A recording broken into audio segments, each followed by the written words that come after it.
Well, welcome to another edition of the full 80 minutes on Show Me The Money Rugby League TV with myself, Mick the Game Caller Gleddle, Craig, Show Me The Money Harrison, and Joe Me The Money Harrison, or Little Joe Me, as he's known, as he takes a sip of his tea or coffee. But the weather outside's lovely. We're in the studio here, and we've got a bit of an England World Cup special. We're going to go through everybody who sent in their team and their predicted England team. We're going to judge it. We've got John Bastian and Andy Dodds as well, theirs. And we're going to go through mine, Craig's, Joe's. We're going to have a bit of a debate. And somebody will be winning a signed England shirt. Now, this is a match-worn England shirt from the last World Cup. So we won't give you this. You'll be getting a brand new England Oxen World Cup shirt, and it'll be signed by all the players. Hopefully all the players share will win the squad at a certain time. But I think Shane, who's the CEO of Oxen's, said to us, he wants to sponsor the show and get involved any way he can. And big thank you to Shane, by the way, for that, and all of Oxen, by the way, all the lads. Thank you. Can I just say a massive thank you once again to everybody who's subscribing to the show. So many new subscribers. Certainly last night at Featherstone, the Featherstone fans, they absolutely love the show. They love the fact we never give Featherstone any praise. So Featherstone fans, let me just say, Lee, they had a fantastic win over Halifax on Sunday. Lee had a fantastic number. Featherstone, wow, last night, especially in that purple patch where they went up the hill against the grain, 15 minutes, and I worked it out, there were 30 points, 5 tries, the Starve Bradford of possession. That is a very, very, very special, very efficient, very effective Featherstone Rovers team who, I think when you look at what Lee did against Halifax, arguably still, in my opinion, the shock of the championship round, that result, 3 games in 8 days. Featherstone, 3 games in 9 days. They've gone and matched what Lee did against Halifax on Sunday with that 58 points to 12 win over the Bradford Bulls last night. Well, we'll go quickly, before we start debating on the England situation, on what's happened this weekend. I just want to say, Craig, you're calling me out. You're saying I said the Leeds job was too big for Rowan Smith. If I have said that, we'll have to review the tape and see if we can look at the clip. What I did say, Craig, and you heard it, and you heard me say this, and I have had quite a few messages from Leeds Rhino fans saying, spot on, Mick, you called it. I said, Rowan Smith there, you're going to see a real sort of flamboyant, pizzazz, expansive, off the cuff brand of rugby league, and we'll start with that game on Friday night just quickly. Warrington 4, Leeds 40. I had a Leeds friend of mine saying, what on earth has Rowan Smith done to this team in just 2 weeks, because they've not seen Leeds play like that since Tony Smith and the glory years of 06, 07, 08, 09, when Leeds won those back-to-back grand finals over St Helens, Craig. Honestly, the Leeds fans are in total shock. They've not seen Leeds play like that for nearly 15 years. Are you asking me to comment on the game? I mean, I listened to just the commentary. I didn't actually get to see the Salford game. The week before we did get to see it. Listen, can't think of anything better what Rowan's doing. I met Rowan last week and he kept stating that he wanted his halves to run. He wanted them to be not just waiting for end of sets. He thought that the game needs to be played early on in sets, attacking as you're going through this, instead of with 1, 2, 3, 4, kick, 1, 2, 3, 4, 5, kick. He's saying there's a play on every single set. Let's go one drive to it. If it's on, play it. So you are going to see an expanding brand of rugby. You're going to see runners. He just said, I see so many teams over here not running the ball. As though they're waiting for something to happen at the end of a set, maybe, and he said, it's not for me. It's just not the way I want to portray rugby. So can't wait to watch Leeds. Fantastic. Bit of breath of fresh air, really, to be honest. Just a quick one on the flip side of the coin. What on earth is going wrong at By the way, can I just say something there as well? Sorry, mate. Rowan, when I met him as well, did say this, and hopefully Rowan will come on the show, but Rowan said, I keep up to the rugby league in this country by watching the full 80. He can quote him on that. He said, I've been watching it, and he quoted nearly every show. Wow. So, massive plus for the show, that Rowan, the new Leeds coach, 100%, I'm sure he'll tell you if we get him on. He said, I love the show and I quote it all the time. So, and I'd love to get Rowan on this show, because I think over the last couple of shows, because a lot of Leeds fans, is a name that's just left field. They don't understand his psyche and his philosophies and his beliefs. You know, like I say, you know, he immerses himself in sport literature. You know, he's got the Bill Belichick autobiography, the Alex Ferguson autobiography, you know, the Mal Meninga autobiography. You know, he immerses himself. He's always learning, and that's what I like about Rowan Smith. And you're going to see this lead side mirror Rowan Smith, grow and learn with each other. Just a quick one, Craig. What on earth is going wrong at Warrington? Someone's asked me at the weekend, are they in a relegation battle? Well, look, Toulouse are going to pick up wins. Warrington are just in free fall. Wakefield picked up a win against Hull FC. You've got to say at this moment in time, looking at where the table is, you Salford, Warrington, Wakefield, Toulouse, they are effectively in a relegation battle, regardless of the fact if you think they're going to get the wins necessary to climb out. But we said that about Leeds last week, I think. No, Leeds are out now. For me, Leeds will end up in the playoffs. That's only... Yeah, but Joe's saying we said that 2 weeks ago. I don't assumptions very quickly just on the back of one or two bad performances. That would be the way Warrington played was it were bad. To be fair, it wasn't a good game at all for Warrington, but it's not. That's a 1 week sample. They've been up and down. They've pulled off some wins this season. They've had some losses. If you said 2 weeks ago who's the worst team, I think most people would have said Leeds, and now 2 wins. You know what I mean, 2 wins. It's completely changed. Oh, they're not in the relegation battle anymore. I think it's quickly turned around. I think they just need to get things going. They've obviously turning around the squad. They've made new signings last week, so I think it's all. Sorry, Joe. We've got evidence that Gledall said it. Can we do it live? Are you all right to do this live? Am I getting shown up here? Well, we're alive. You know, we try and help people. Let's have a look. I hope we have. At Bradford, and he did get a very unfair deal at Bradford with the administration, financial mismanagement, which was nothing to do with him from the powers above. He's now at North Devils in the Queensland Cup. I've got a lot of respect for Rowan. I don't know if you watch the show, Rowan, but again, I probably just feel this is too big a job for someone of Rowan's. He's where Rowan is. He's coaching. So I'll just quote that again. Mick Gledall did say, sorry about the workman, I think there where Brett were taping it, apologies, but it was heard. Brett, you've done it. Sam, the producer, he was heard saying at the moment this job is a little bit too much for Rowan. Do we all agree? Rowan, forgive me. I like how he sends you that clip and he doesn't send you the other clip about what he will bring to Leeds and what if he does get the job. It's not a personal thing that he's done. He just said, make sure you mention it because Mick's claiming on Twitter that he's this new Leeds king and all the Leeds people love him. To be fair, I've just listened to that. I'm not too disrespectful to Rowan. Like I say, he's done a good job at Bradford. He did a good job at North Devils. But back to what Joe said. Joe was right. I think they've had a devastating, disappointing season, Warrington. I don't think... Cause what do you put that down to, Joe's put that down to up and down. I think it's down. They've had an odd win. I think Powley went in there thinking, it were a rebuild. I think he's realised the rebuild. Now, that's only his opinion. We have to be careful how we quote this.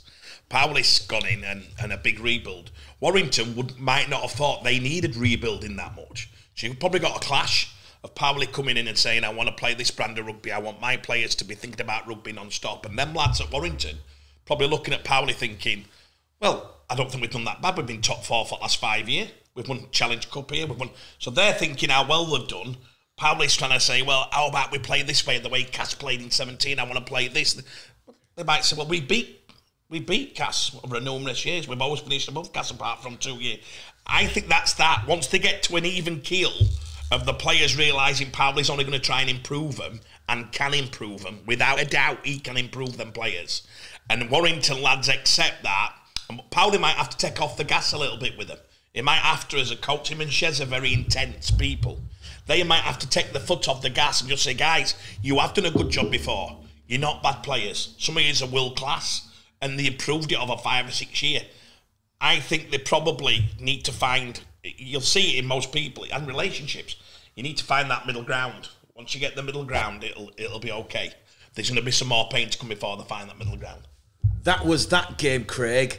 We'll go on to Catalan Dragons against Huddersfield Giants. Ian Watson and Huddersfield, they get over their Challenge Cup disappointment with a fantastic win. You've got to say, boy, Huddersfield currently they are genuine title challengers to St Helens Crown. Just quickly, final point on Warrington. You look at Ian Watson and the rebuild that he's done at Huddersfield. Is that the template that Simon Moran, Carl Fitzpatrick, Darryl Powell, Ryan Sheridan have to look and follow for Warrington? Well, we were sat on the show, weren't we, telling how Watson's struggling, he's in bottom 4, he's in free fall at Huddersfield. People are saying, where is the magician Watson? Probably a couple of us have said them things, and he said, I just need time to get through to where I want. My process, he did it, and that's what's happening. Yeah, of course. Listen, go back through history.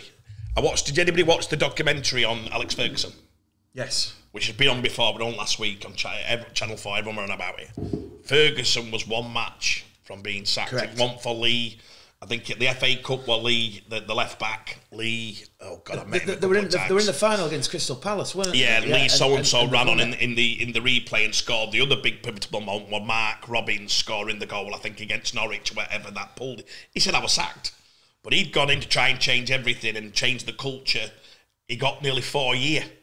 He then went to won 10 Premierships, 2 Champions Leagues, 5 FA Cups, the greatest manager in the history. But for 4 years. It shows you on the film, Ferguson out, Ferguson, and they were giving him it every day. You've got to believe that the people at Warrington have got this choice right. I can't speak highly enough of Darryl, that's my personal choice and his staff. I think they will get it right, but I do think they've got to find middle ground. I think they've got to give the lads a little bit of, like some of the lads have got to realise that he's only coming in to try and improve them, but I think Powley definitely and the staff need to realise these have not been underachievers. I think somebody said to me last week, that's why I keep mentioning it, he's like, oh, will Powley change that? And I'm like, be careful here. Ben Curry's probably one of the best back rowers, when he's been there since he's been 16. I think that's why Toby King's been one of the best. Do see them as underachievers, don't they? I think. Yeah, but why? You look at what they've done. They've finished. I think Mick got the stats out. I think people think because they've not won. You know why they've not won? Yeah, but I'm saying consistently they've finished in the top 4 and been in a final every year for 10 years. Yeah, but maybe every couple of years. So people think they should have won many grand finals with the money they spend with the teams they've had. You've got to give respect for what they have done. Do you know what I'm saying? The lads that were there. If you go in and you're saying, "Oh, he's that," no, these are unbelievable players. I reckon Ashton, one of wingers, one of the best signings. People say Warrington signing's bad. Well, was Ashton not the best money baller you've ever seen? Well, to say when he went from Swinton straight into Warrington, and well, there you go. When Daz Clark, I would say one of the best players. I think Daz won't be happy about his form last 2 or 3 years. When they got Daz Clark and they went into the market with Daz Clark originally, one of the best moves I've ever seen. Daz Clark, for 3 or 4 years, was the best hooker in Super League, if not top 5 in the world. So they have got some signings right. They have been a successful club. They do fill houses. It's a rebuilding job, Mick. They've got to give each other time. And I think that's both ways. Yeah. So we've spoken a little bit about Catalans inconsistent. Even though they're inconsistent and they've suffered a second home defeat of the season, they're still second in the table, right behind St Helens. Huddersfield we've spoken about religiously on this show. Massive game on Friday night. I can't wait for that one. That's the game I'm going to, Huddersfield versus Leeds. That will be a huge test of where Leeds and Rowan Smith are. Fantastic game. That should be a big crowd at the John Smith Stadium. Hull FC, Craig. They were leading 18-6, 10 minutes to go. Wakefield staging a remarkable comeback.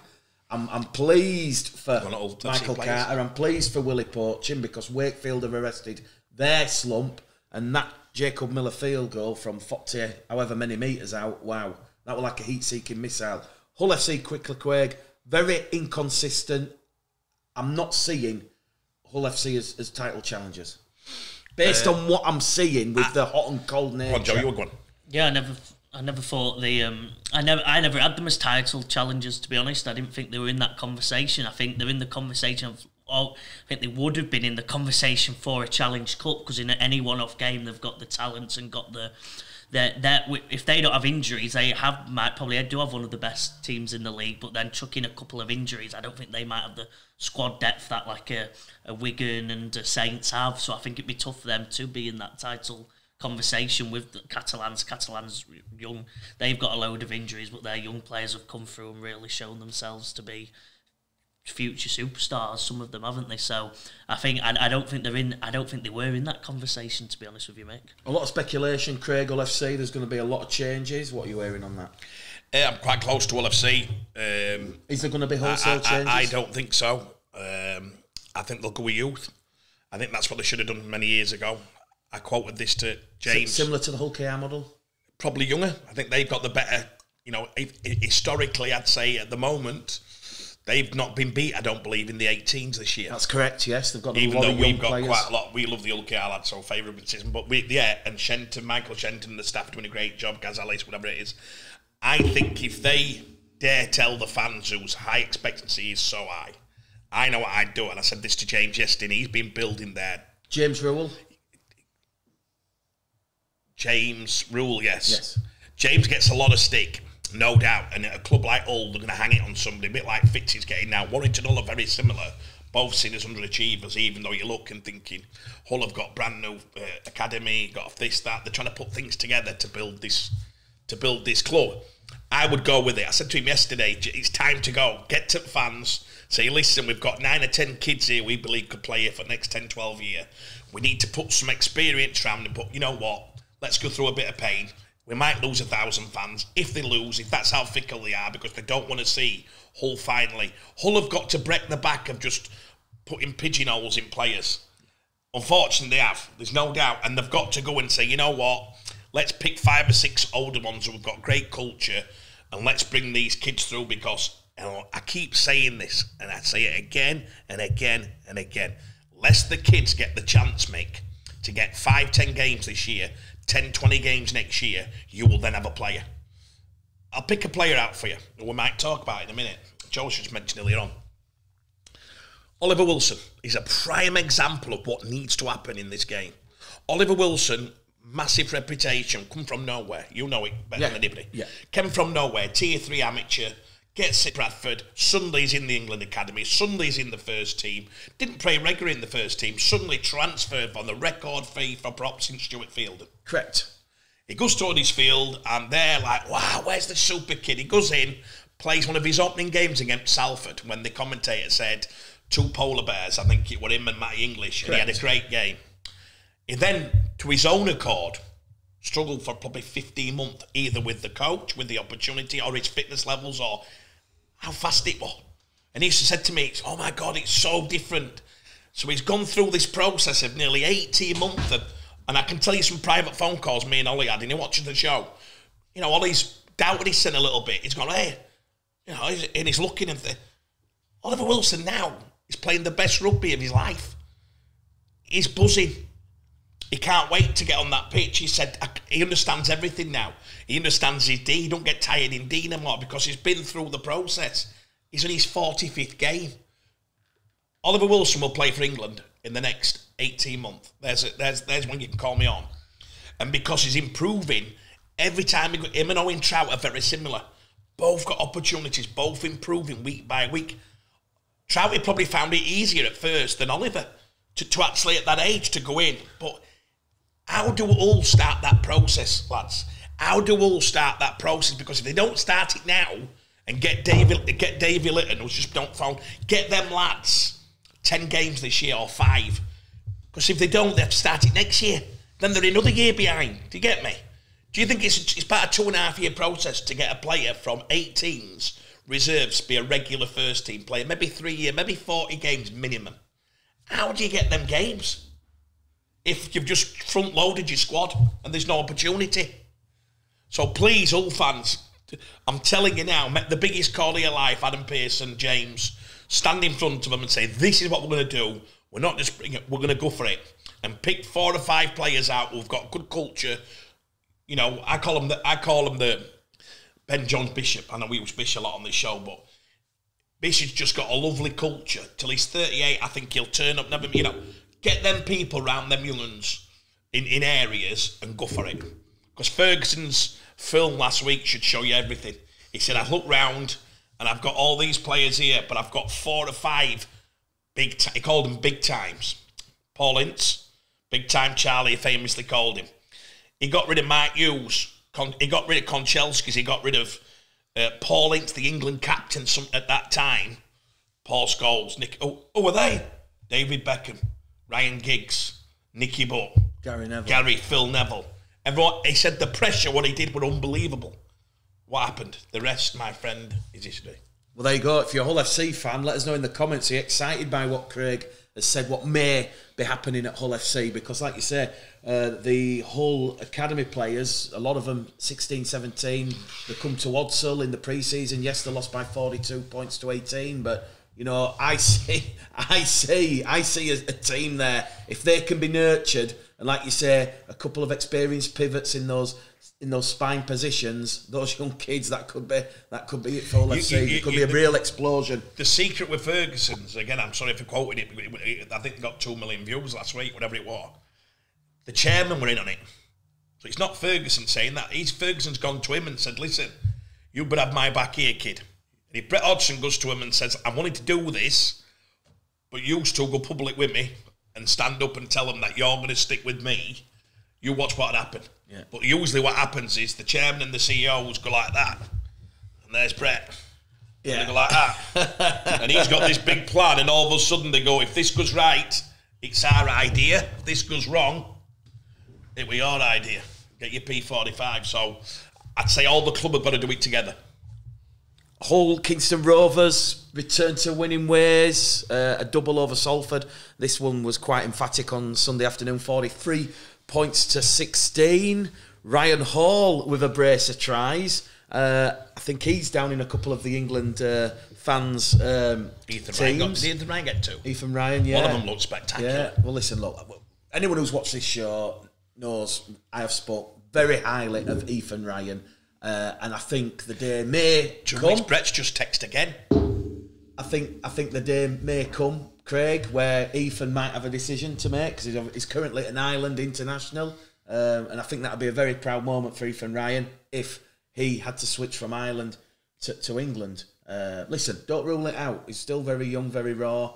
You know, as we said, he learnt his trade in the Championship. He's a very fine acrobatic athlete, and I remember he used to do the mats at Tong when he was 16 years of age. There'd be Adrian Pertel there, James Clare, and there'd be this saying, look, to be the best winger in the world, you've got to be fearless, you know, and don't be worried about contorting your body and literally somersaulting your way in that corner to put you know, those one-arm put-downs. And listen, fantastic to see. Kingston Rovers, quickly, Joe, good to see them back to return to winning ways. They're cementing their place in the playoffs. Tony Smith, a little bit of pressure's off him now. I think it just goes back to what we were saying. Hull, people say now Hull are underachieving. I think we've got to stop coming to rugby league. It seems like it's so short term. 3 weeks ago we said Brett Hodgson was like the amazing manager. We're having conversations. Twitter were going mad about how good Brett were doing, and then Hull KR swapping again. I think the truth is there's top teams in the Super League, the Saints, Wigan, Catalans. Then there's the middle lot of all the others that are probably intertwining. They'll go through phases of winning, they'll go through phases of losing. Castleford, your Leeds, Kingston Rovers. Castleford start of the season. They've gone now. Look at them, they're doing well. They have in and outs. I think there's that middle slot that are just going to go through troughs and peaks, and they'll go up and down. And I think all the fans probably need to take a step back for a second of the week-to-week games and go, let's just watch the season unfold. We'll go through highs and lows. It's rugby league. You can win easily, you can lose very easily. And I think let's take a step back, watch it all unfold, and watch how the season goes on. Because at the moment, as Dad said about Hull investing in the young players, I think all of them haven't got much of a chance to win the grand final at the moment. So if they do, they need to figure out ways to push to the top. And I think these peaks and troughs, it doesn't matter in the grand scheme of things as much. There's a funny one about what Joe's got a great point there about judging people and week by week. It's weird because back to the old, sorry Mick, very quickly. I don't go on social media, but I think Gailey got some boot for missing 2 drop kicks on Sunday. So I didn't talk to him because I know what he's like after a game. He's very emotional, Gailey, if he loses, and he's so I left it. And Matt Shaw, a friend of the show, a big friend of yours. Hey, listen, put me and Matt in a room. We'll talk for hours. Agreed. I'm saying that. He said to me, "Wow, this is a weird one." He said, "I've been at the game commentary," and he said, "I thought Gailey had a really good, strong game." He said, "Yet, as soon as he missed them kicks, it was like he'd." Now, what's back to what Joe's saying there? You know. When I rang Gailey on Monday, I said, how did you think you played? He's like, oh yeah, I did really play. He said, we got tired in the last 20. the pack that the whole team get. It's a big, strong, so the stamina's big. So then you start shortening your game because you're thinking I need to kick in places where the kick chase don't have to be that good. So you probably stop playing a little bit because of that. He then got into this arm wrestle Wakey suddenly, but Wakey on this crest of a wave. Fafita's beating 5 men and it's on. Corey Hall, 198 metres again. It's crazy what he's doing at that age. 190 on 12 tackled, Wow. So you stood there and you're going, wow. But again, you can't judge a player on missing a drop kick. If that's what you're after. Because I heard it like, Mark Sneed. He wouldn't have missed that. But I'm not knocking Sneedy at all, because Sneedy's best advice to Gailey was, when he said to him, what's any advice for Luke when you join Hull? He says, yeah, don't go on social media. That was his tip. In other words, these will put the boot into you 1 week. 100%. And next week, you're a hero. And that's unfortunately what... I was laughing, I said to Gailey, wow, you could have played rubbish, absolutely done nothing. Kick the winning drop goal. And then just walked off with hand in air. That's all they're bothered about. Yeah, forget about... I find that fascinating, because I'm lucky. Joe's lucky, Mick. And you're probably lucky in a way. If you're a rugby league connoisseur or fan, I don't think, and I'm not lucky because I love passionate fans. This whole programme is about the fans. But I don't get that. That doesn't happen to me. I look at players and think, oh, God, I hope he's all right. If he has missed a drop kick, I'm thinking, oh, God, we're used to picking the pieces up of somebody's career after it, because you know what they have to go through. But if fans are just judging that, Mick, well, go and get yourself a drop kicking practice for data. I don't know, you know what I mean? I don't understand it. I don't get it. I suppose it's like the old-fashioned days with the footballer. Footballer don't move all game, and then he scores one, and they go, well, that's what he's here for. Maybe it's so stupid. Well, that's the Super League wrapped. St Helens got revenge over Toulouse for that early season defeat, 28 points to 14. That win for Wakefield, incidentally, it does open up a 2-game gap at the foot of the table. The points for and against between Toulouse and Wakefield is also interesting. It's 48, so potentially 3 games. Sylvan Houlis and Toulouse, they've got a real tough job on their hands trying to survive. But they do have a massive game on Sunday afternoon. They host Castleford.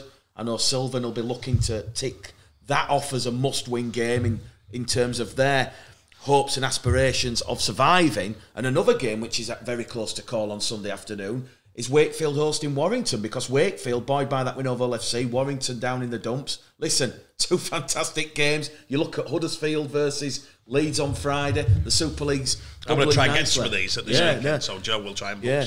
Well, look, the Championship, we'll just quickly start on... Yeah, we've got the England, don't we? Ready to go. Yeah. Ready to go. We've got the... we'll start with quickly last night. I don't know if you watched it. I were there. I couldn't go on the press benches because there was a DJ. Alex Simmons were there, so I'd seen Alex. Bless him. I'd seen Alex Simmons. Alex watches the show, by the way. Yeah, he did. So I'd seen Alex at Odsall on Saturday, because it was the Bradford Dance Festival. So we're having a good catch up, and I'm like, Alex.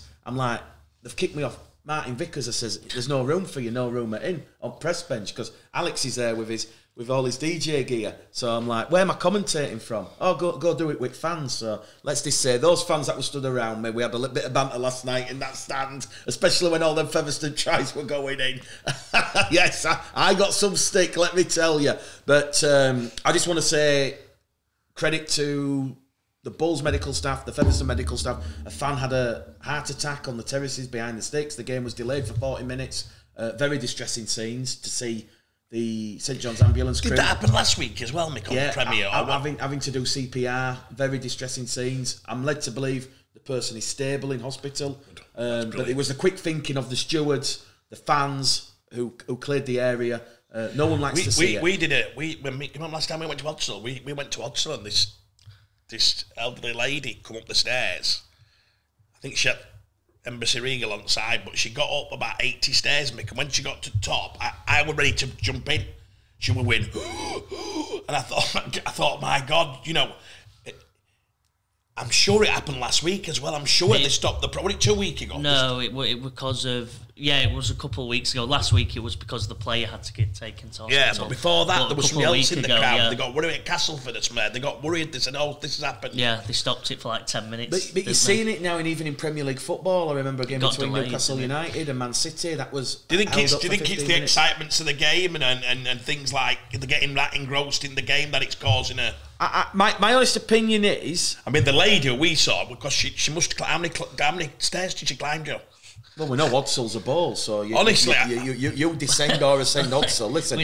Listen, I'm not going to lie. I was at the dance festival on Saturday, Craig, and let me tell you, you go down on the pitch, you're having a boogie on the pitch, and then you have to get back up, and then you've got to go all the way up the main stand to go round to the hospitality bar. Can I just say thank you to Nigel Wood and his son Jacob. Me and Damien, we were in the VIP, the free bar. It was absolutely fantastic. I just wanted to get that one in there, but yeah, those trips to the bar. That's just because he wants another VIP. That's Craig. Let me tell you, the trips to the bar, I were ready to keel over, especially in the heat. But look, credit where it's due. Brilliant to the medical staff. Everything's all right. The staff are amazing. Just quickly on that game, a lot of Bradford fans very disgruntled, disheartened by it. But again, we'll just quickly go through this.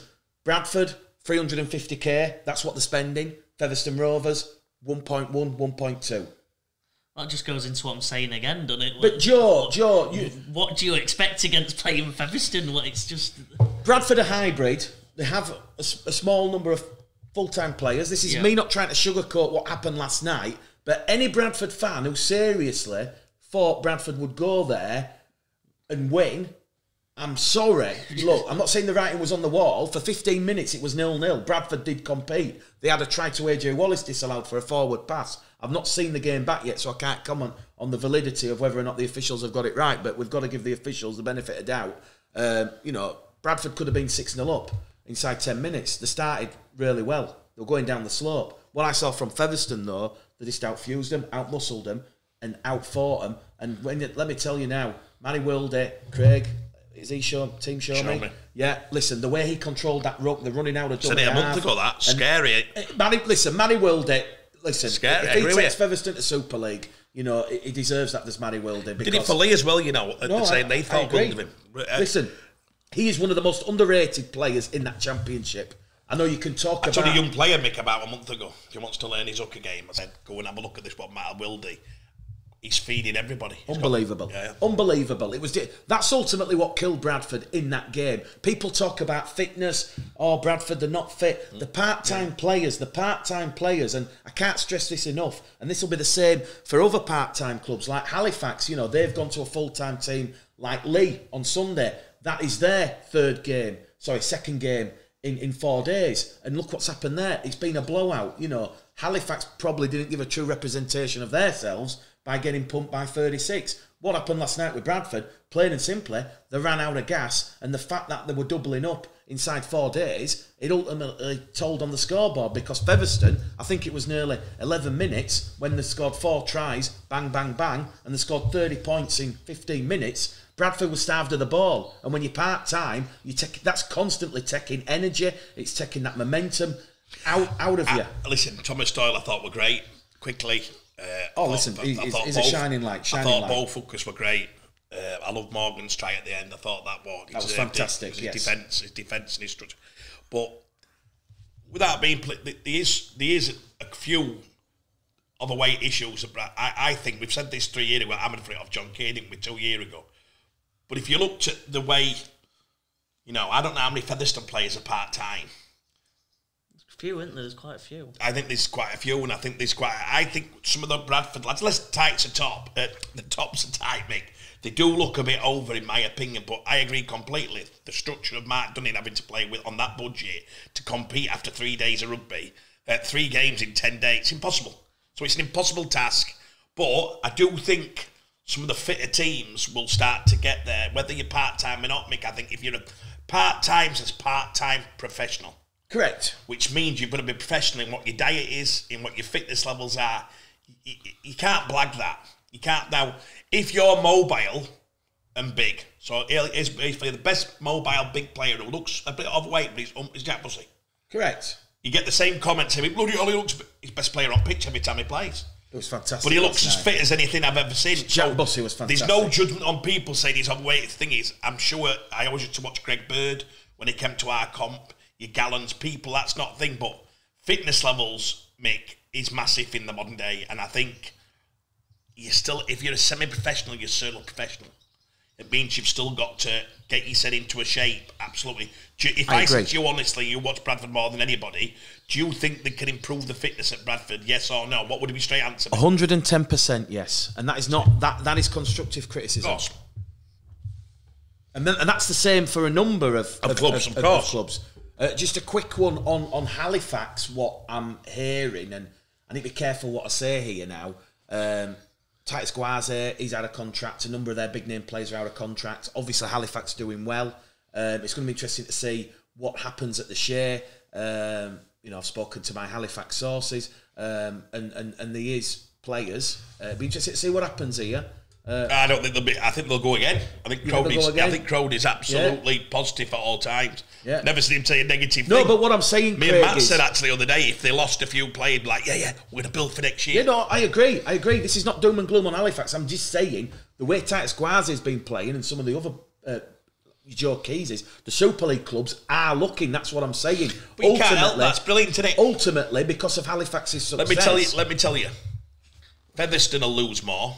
Correct. Lee will lose some. Probably half their team, because Derek will want a better version. It's part of being a championship player. Hopefully, imagine being a part-time player, you get Super League. Why do you play championship? I'd only play championship unless you're on the way down. And says Scott Morrell there. Scott Morrell's come down the ladder. That's all right, but surely isn't it good that all them people get a chance? It's fantastic, and it shows you the benefit of the championship once again. Yeah.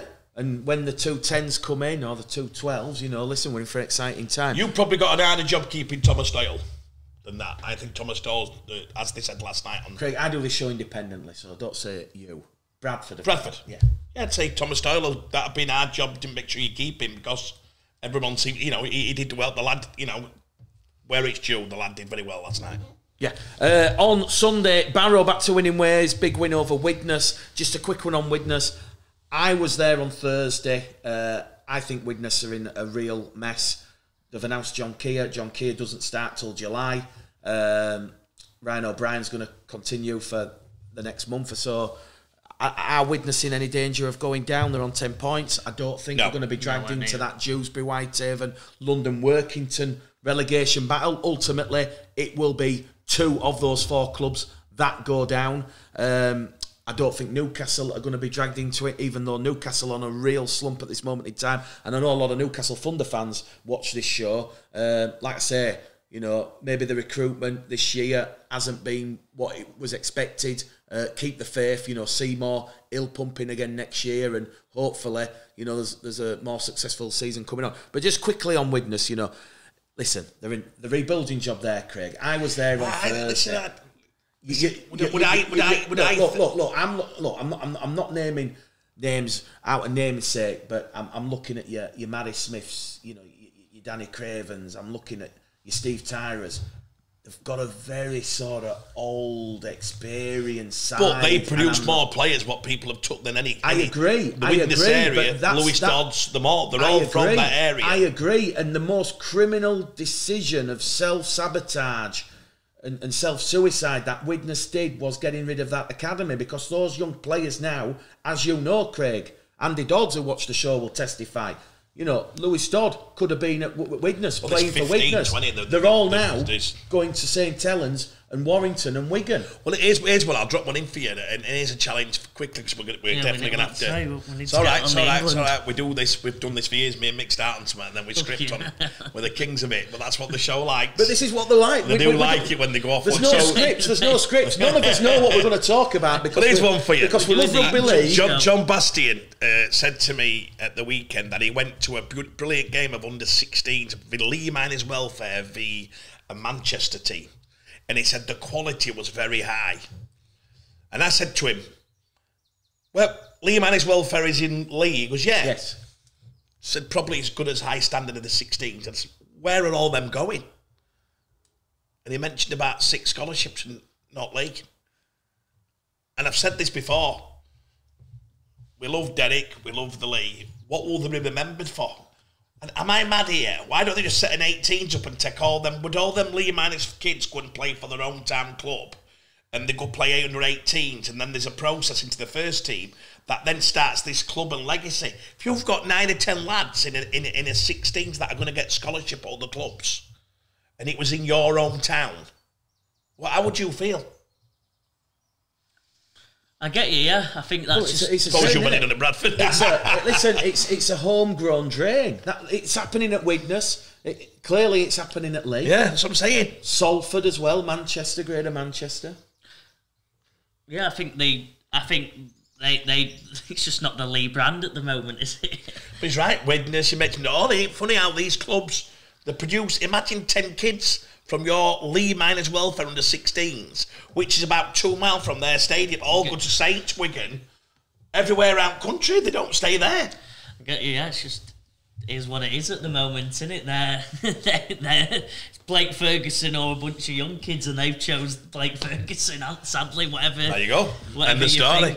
Yeah. Let's go, mate. We're going to stop now. We're going to get on to England. Just quickly, Batley 46, Workington 0, Dewsbury 18, Whitehaven 26. I know Jimmy is very close to Dewsbury and Mark Sawyer, and he wants Dewsbury to stay up. Jimmy doesn't know Mark Sawyer. They're in a real perilous situation, at Dewsbury at the minute. And obviously, we mentioned a little bit about Newcastle. Look, we could talk more about the Championship next week. Don't get a Newcastle. York 36, London 34. Mike Eccles in it. He had the game won, and then I think it was Liam Harris 2 tries. I'll give credit to both them teams. Were you there, Joe? Or? No. I just both the teams they both went young. And I think that's what we're all about. They both, York's side were very young. Yeah. We've actually got quite a few young lads there, and I think all 4 of them played at some point in that game, and they'll be coming through. And then I know London made a big deal out of playing. Was it 4 or 5 of their academy reserve players, bringing them up? So I think fair play to them both. They've obviously gone. We might as well, because I'm having a lot of Championship and League One coaches ask for experience, and I don't think there's loads of out there that are available right now. And we've been saying, haven't we? Why don't they give the youth a chance? And Fordy's done it. The Mike Eccles at London's gone. You know what? We'll give him a chance. We've actually got some good youngsters. See, with shout out was playing well for London, you know, and he keeps sending me his footage. Beerneck he's playing at. He could come back from there. You know, people. It's another Morgan Smith job when they write them off for superstar kids, 16, all the pressure. Sometimes they have to go through all that, and then it arises from the. Correct. And I have a feeling it's starting to happen. You're getting people. Fordy's quite critical of. When he does detail on players, he's quite critical. He's to me, mate, that Beerneck. And I was like, wow. He said, honestly, and I said, you know what, it could be the second coming, so good on him. Well, look, just quickly on the Championship fixtures this weekend, 2 big games that stand out. Sheffield against Bradford, primarily because Sheffield and Bradford are just outside the playoff places. Whoever loses on Sunday, in my opinion, will not make the playoffs. That's my big call. That's my big call. We're not commenting because we're trying to get through. I know. And then obviously Monday night, it is the big one. It is Lee against Featherstone. So if we do the show next Monday, we can preview that game and all the others. Okay, right, Craig, we're moving on to the England situation, which we asked you lovely people on YouTube and Twitter to send in your England team, 1 to 17, with a wild card entry. We're going to go through them now, and then Craig and Joe are going to pick one. So we'll start here with the comments. I've got them all on my phone. Well, so I'll just say we're doing it a bit different now. So instead of John Bastian and Dodds picking the winners, they've actually entered a team. We're going to go through all of them today, and then I think we're all going to decide together on. Yeah, we felt we'd do it live better, so we can discuss it live, what we think, and people can get involved when they're watching it and have some comments. So. You know, let's do it live. We're going to give our thoughts on it, see what we disagree with, get some debate going. Yeah, Mick's going to tee off, and then it's going to ask me and Joe what we think, and Mick's going to comment. You can also. Are we doing one by one? Because we've got quite a few. Go through it now. Let's go. All right, we'll start with Matty Lynn. Hi guys, I love the show and tune in every single episode. I love the discussion and the banter. Matty, is that you, the referee? If it is, I saw you at Widnes on Thursday. My England team is Sam Tompkins at fullback. Your wing three quarter line of Makinson, Farnworth, Percival, Wellesby on the wing. The halves, Lomax.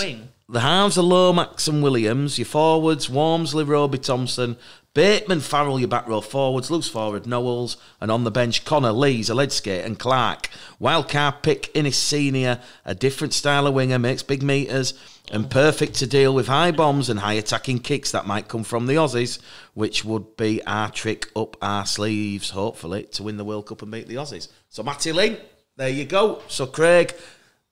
Well, I tell you what we're going to do. You get on with some, and then we'll pick our number one. Okay, then. Back five. Out of what you say, try and get through them. Yeah. Why don't we give overview and start? Because it'll be that long by the time we'll have an overview. 60 overviews. Transmar. Someone called the Transmar says my England team, Wellesby fullback.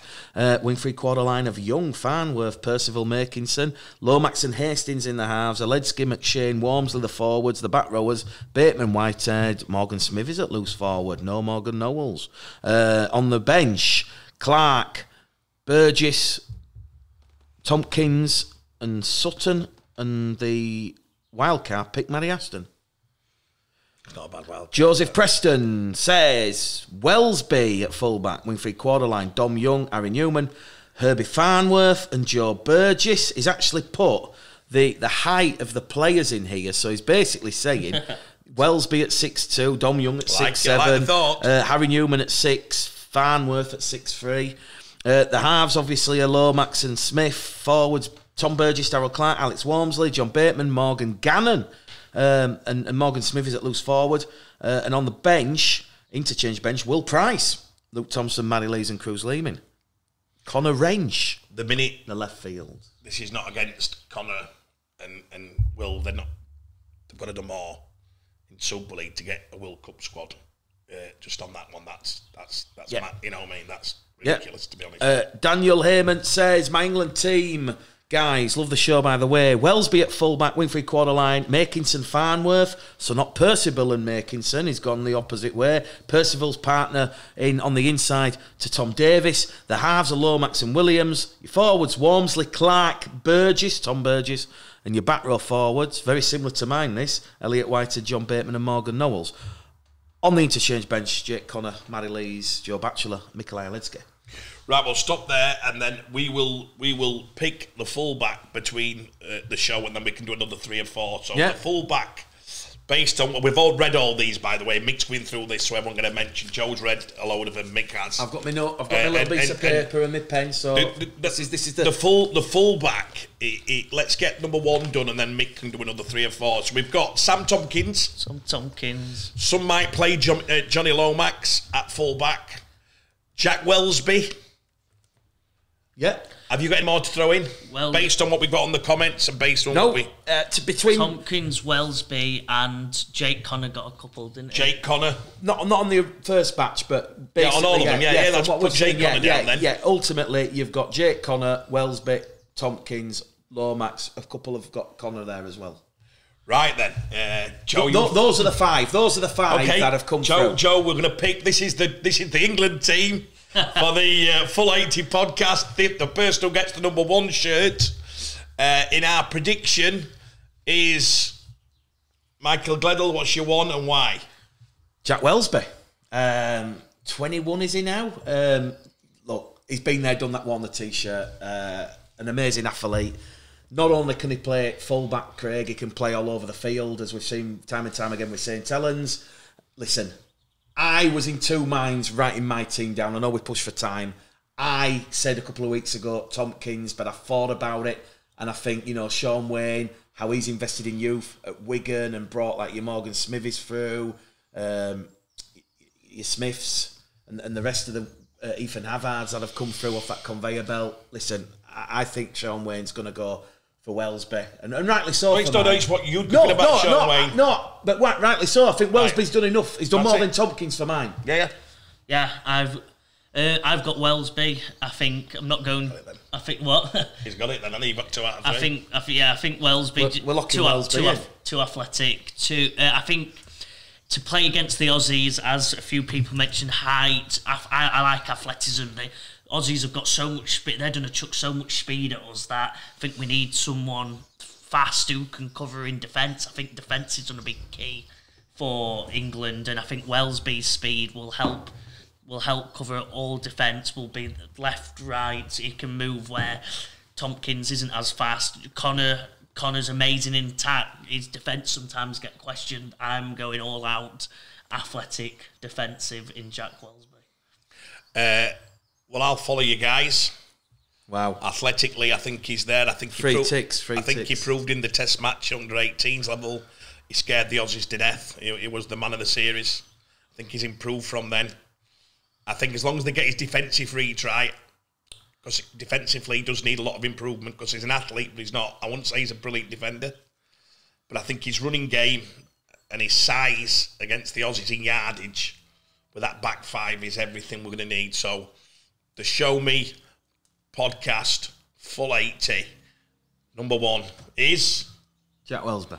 Right, get another 3 or 4 done, Mick. Right, so Dan Heyman says, my England team, Wellesby at fullback, wingers Makinson and Davis, centres Farnworth and Percival, halves Johnny Lomax, George Williams, forwards Walmsley, Clark, Burgess, back row forwards Whitehead, Bateman, Knowles. He's got Jake Connor, Joe Batchelor, Aledsky and Lees on the bench. Jal says, love the show. I've gone for Sam Tompkins at fullback. The wingers, Tommy Makinson and Tom Johnson. The centres, Percival and Farnworth. The halves, Lomax and Williams. The forwards, Walmsley, Hodgson, Thompson. Back row forwards, McMeek and Whitehead. Loose forward, Knowles. On the interchange bench, Darryl Clark, Tom Burgess, Matty Lees and John Bateman. And the wildcard pick is Jake Connor. Sam Boothroyd says, Tompkins fullback, wingers Makinson and Davis. The centres, Farnworth and Percival. The halves, Lomax and Hastings. Second vote for Jackson Hastings. Walmsley, McShane, Thompson. The front row. The back row, Whitehead, Bateman and Knowles. The bench, Burgess, Aledsky, Wellesby and Farrell. The wild card is Wrench. And Ben Wilson says, England team, Sam Tompkins, fullback, winger, Ryan Hall and Harry Newman. Centres, Bentley and Farrell. Halves, Lomax and Gale. Forwards, Walmsley, Powell, Thompson. Back rowers, Ben Curry, Jordan Abdul. Loose forward, Morgan Knowles. And the interchanges, he's gone with Josh Hodgson, Dominic Young, Tom Burgess, Elliot Whitehead and Sam Walker, the young Australian who was born in Leeds, who can play for England. We need to pick 2 wingers, guys. A 2 and a 3. It's going to be tough. And we've also got to keep remembering some of these because we're going to pick somebody out to win this top. It's very pressure on us. But let's get our team and then we'll go and match it with what we think is the closest. We might have to take this away, actually. I'm beginning to think, but we'll give it a go. So the wingers on both sides of what we've read and what we're doing live as well, I'm going to throw my 2 in. Yeah. And we'll go from here to Joe. Well, can I just quickly, I think there's one that I think is unanimous, if you don't mind me saying. I think everyone in the... No, you don't know what I'm going to say. I think every list has got the same person. No, I think that's totally... I'd probably go through every list. I'd wait to see mine before you said that. Then. So my 2 wingers. One, I've thought about this long and hard, and I've probably changed the team. I sent Andy Dodds and Bastow the other day. I think building up to World Cup, it's all about timing. And I'm going to go for Tom Johnson as one of my wingers. It's a massive call because I'm very much Ryan Hall fan. And I'm thinking Ryan's done more this year than Tom. But I want to give the Aussies an absolute hell. And I want to give somebody who's as good of it in the air and finishing is a 10 on GPS. And Ryan is around my squad. But I'm going to go for Tom Johnson. The one Joe's referring to, I would say, is Tommy Makinson and make it easy. So I'll go Tommy Makinson and Tom Johnson as my wingers. Hi, Jim, how you doing? Go on. I think, if you did let me finish that, I think there's no way it's not Tommy Makinson. I think he makes every... I've read them all, and I think there's maybe one if maybe that he's not... Tommy Mack is not in, so I think we can I could even say let's just lock in Tommy Mack. I think unless you disagree, Mick, I think No, Tommy Makinson. I think the right wing is the one that's up for debate. I've got him on the left wing with outside Percival. That's St Helens partnership. No, wingers. I know, but yeah, Makinson. So we've got three for Makinson. So he joins Wellesby with 3 ticks. And I'll chuck out another winger that I think Tom Johnson brilliant. I'm going to chuck out Leeds' Ash Hanley. I think he's had a brilliant season. I think during the rough patch of Leeds' period that we're saying through a couple of weeks ago, there were one standout player, I think, nearly every game. And I think Ash has just, to be fair to him, has played. Wow. I don't think he's had a bad game this season. He's give it all. He's got his ways, hasn't he? And I think he's been very good. Big shout, like it. Well, just so you know, in my England team, we're doing a bit of soul searching, and like I say, I did think about, like you said, Craig, Tom Johnson, and then Ryan Hall. Wow, what a performance at the weekend! 2 tries, Ryan Hall back to his brilliant best, and you know what Sean Wayne's like for being perhaps a little bit nostalgic. And listen, I went with Makinson. And then I just thought, you know what, someone who's been consistent, he can play centre, he can play on the wing. I went with Liam Marshall. Big call. That's not against Liam Marshall. That's a big call. Yeah. It's a very big call. Can you play a 5'10" winger against the 6'4" Aussie and New Zealand wingers? How are you going to defend? They're huge. Yeah, I did consider Dominic Young as well. 6'7". I don't think he's done enough yet. I think no chance. Ridiculous. Jimmy, you've got the deciding vote. Welcome to the show, because we've got Tom Johnson, Ash Hanley, Tommy Makeson's Marshall. Yeah. Tommy Makeson's locked in already. I totally behind what Joe says. I think if Tom Johnson's 100% fit, well, that's the concern I have. I'd give it him. But if he's not, and I mean if he's 90.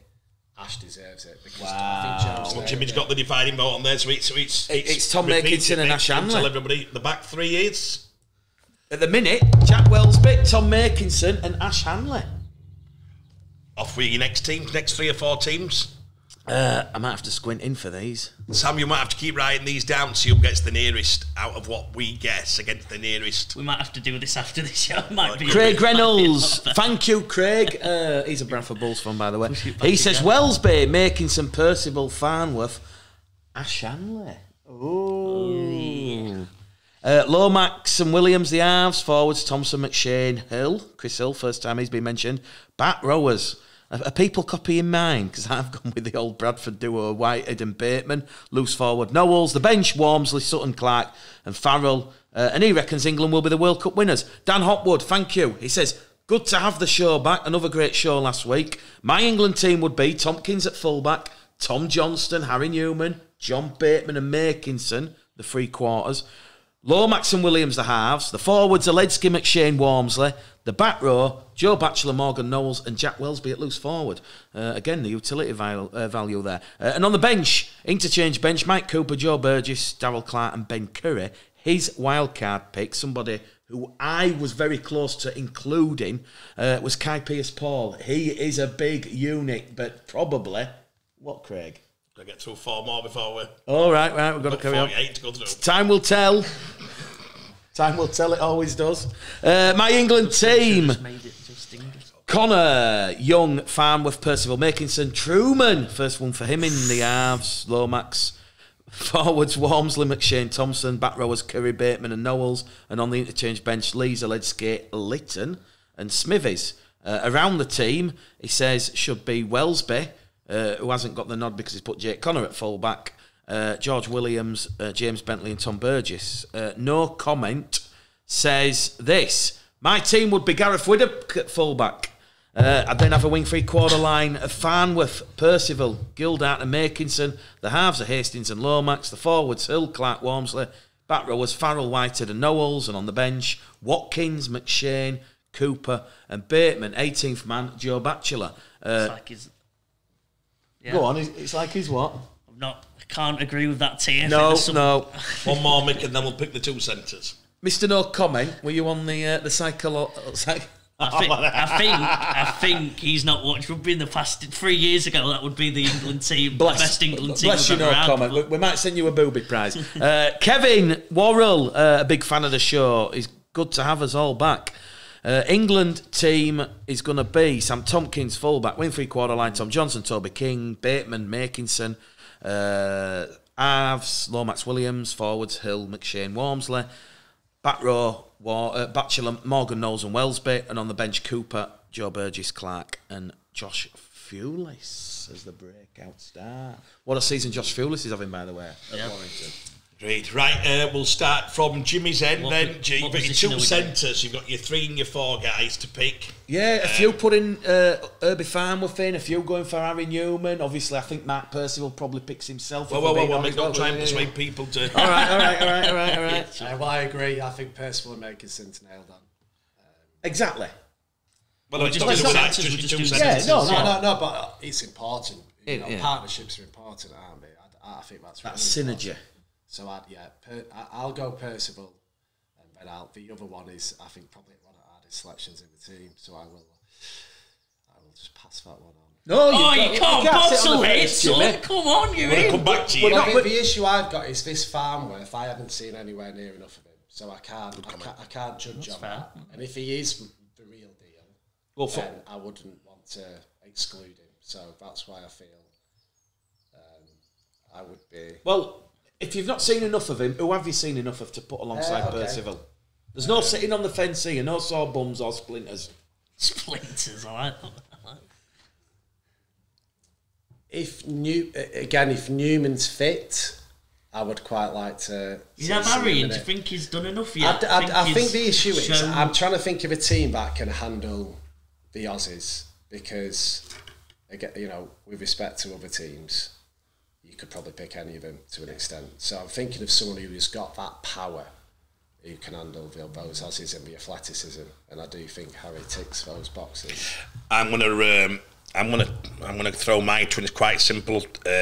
Mark Percival, because he deserves it over the last 3 or 4 years. He's never been given what we did last time, Mark. a We all chance. agree on Mark Percival. So we just lock Mark Percival. No, in? look, she's going to have your little say. I'm sure people enjoy it. And then the other one would be based on what we've said about power, defence, and athleticism. And he might not be on the best form at the moment, but I think he's an absolute showing. I think he'll show his form now at Toby King. Okay. Completely. Joe? On form this season, that's a big call. Joe? It's a tough one. I think we all agree on Mark Percival. Would you want to go if you're going for size, athleticism? Who would also be along my wild card if you really went for it? You mentioned him earlier, and maybe think about having old Kai Pearce-Paul in there. He'd probably not proved himself enough. I'll chuck that in there. But I think if we're going for pure athletic ability, As a centre or a back row, he's a back rower. You're saying at centre? he plays centre as well. Only twice. He played centre quite a few times. Twice. Well, But you can, it's your call, it's your look, team. he's got the utility similar to Wellesby. You can play Wellesby pretty much. Does playing players out of position work? It's something that we do a lot to try and accommodate certain players. I agree, Jimmy. We went down that road. You mentioned the physical Curry, aspect. You mentioned the physical aspect, and Kai Pearce-Paul ticks them boxes.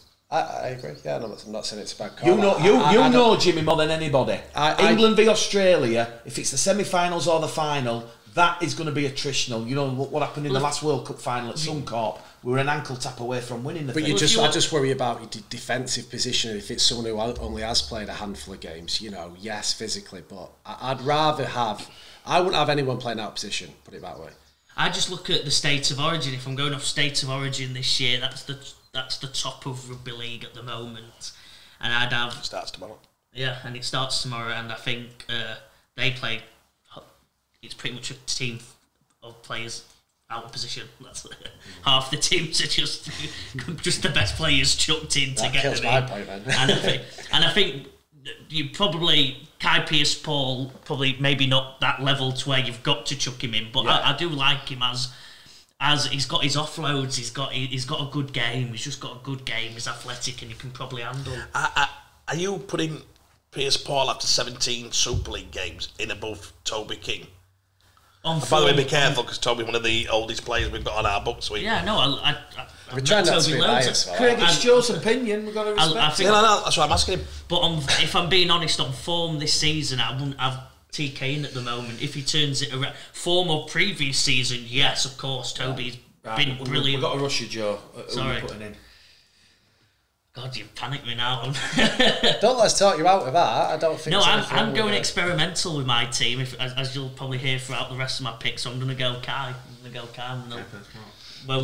Well, Percival, as Jimmy's quite alluded to, you're not going to unbreak that St Helens partnership, that wing centre partnership. It's been a staple for England for many a year. Sean Wayne did say it was only. Can I say about Percival plays on the other side too? You're not saying he plays on the same side. No, but I'm on about.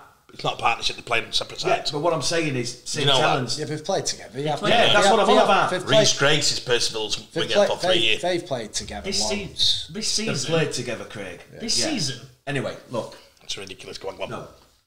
We'll check that one as well. I know it. You don't have to check. Percival. this season. Look, Percival has got the 4 ticks because every one of us has put Mark Percival in there. So Percival's in there. And pretty much every team here, barring 4 out of the 48, didn't have Percival. So Kevin was one of those, and he had Toby King and John Bateman. But everyone else, bar the other 3 and Kevin, has Percival in there. Tick.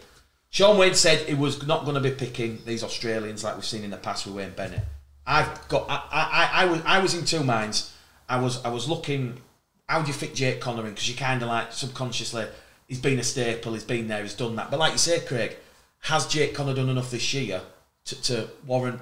He's in the squad, but has he done enough this year to warrant actually coming in the team? When you look at your Wellesbys, obviously, because Connor can play fullback. You look at the halves. I don't see him getting in there. I think you've got to be very careful in picking on form, as in pure form. I think that if most teams and most sports, they've got to trust the player. Well, trust sometimes takes more than 17, 18 games of form. You need a bit of pedigree. Harry Kane would be a prime example. How many times been up and down? I can remember Michael Owen saying Shearer said that he couldn't believe Venables kept with him because there was a trust value. I think, but it's your pick. We've gone for 3 different ones. No, I agree, Craig. And ultimately, based on what Shane Warne said, because I actually listened to the interview. Oh, Shane Warne. Do you mean Sean Wayne? All right. Yeah.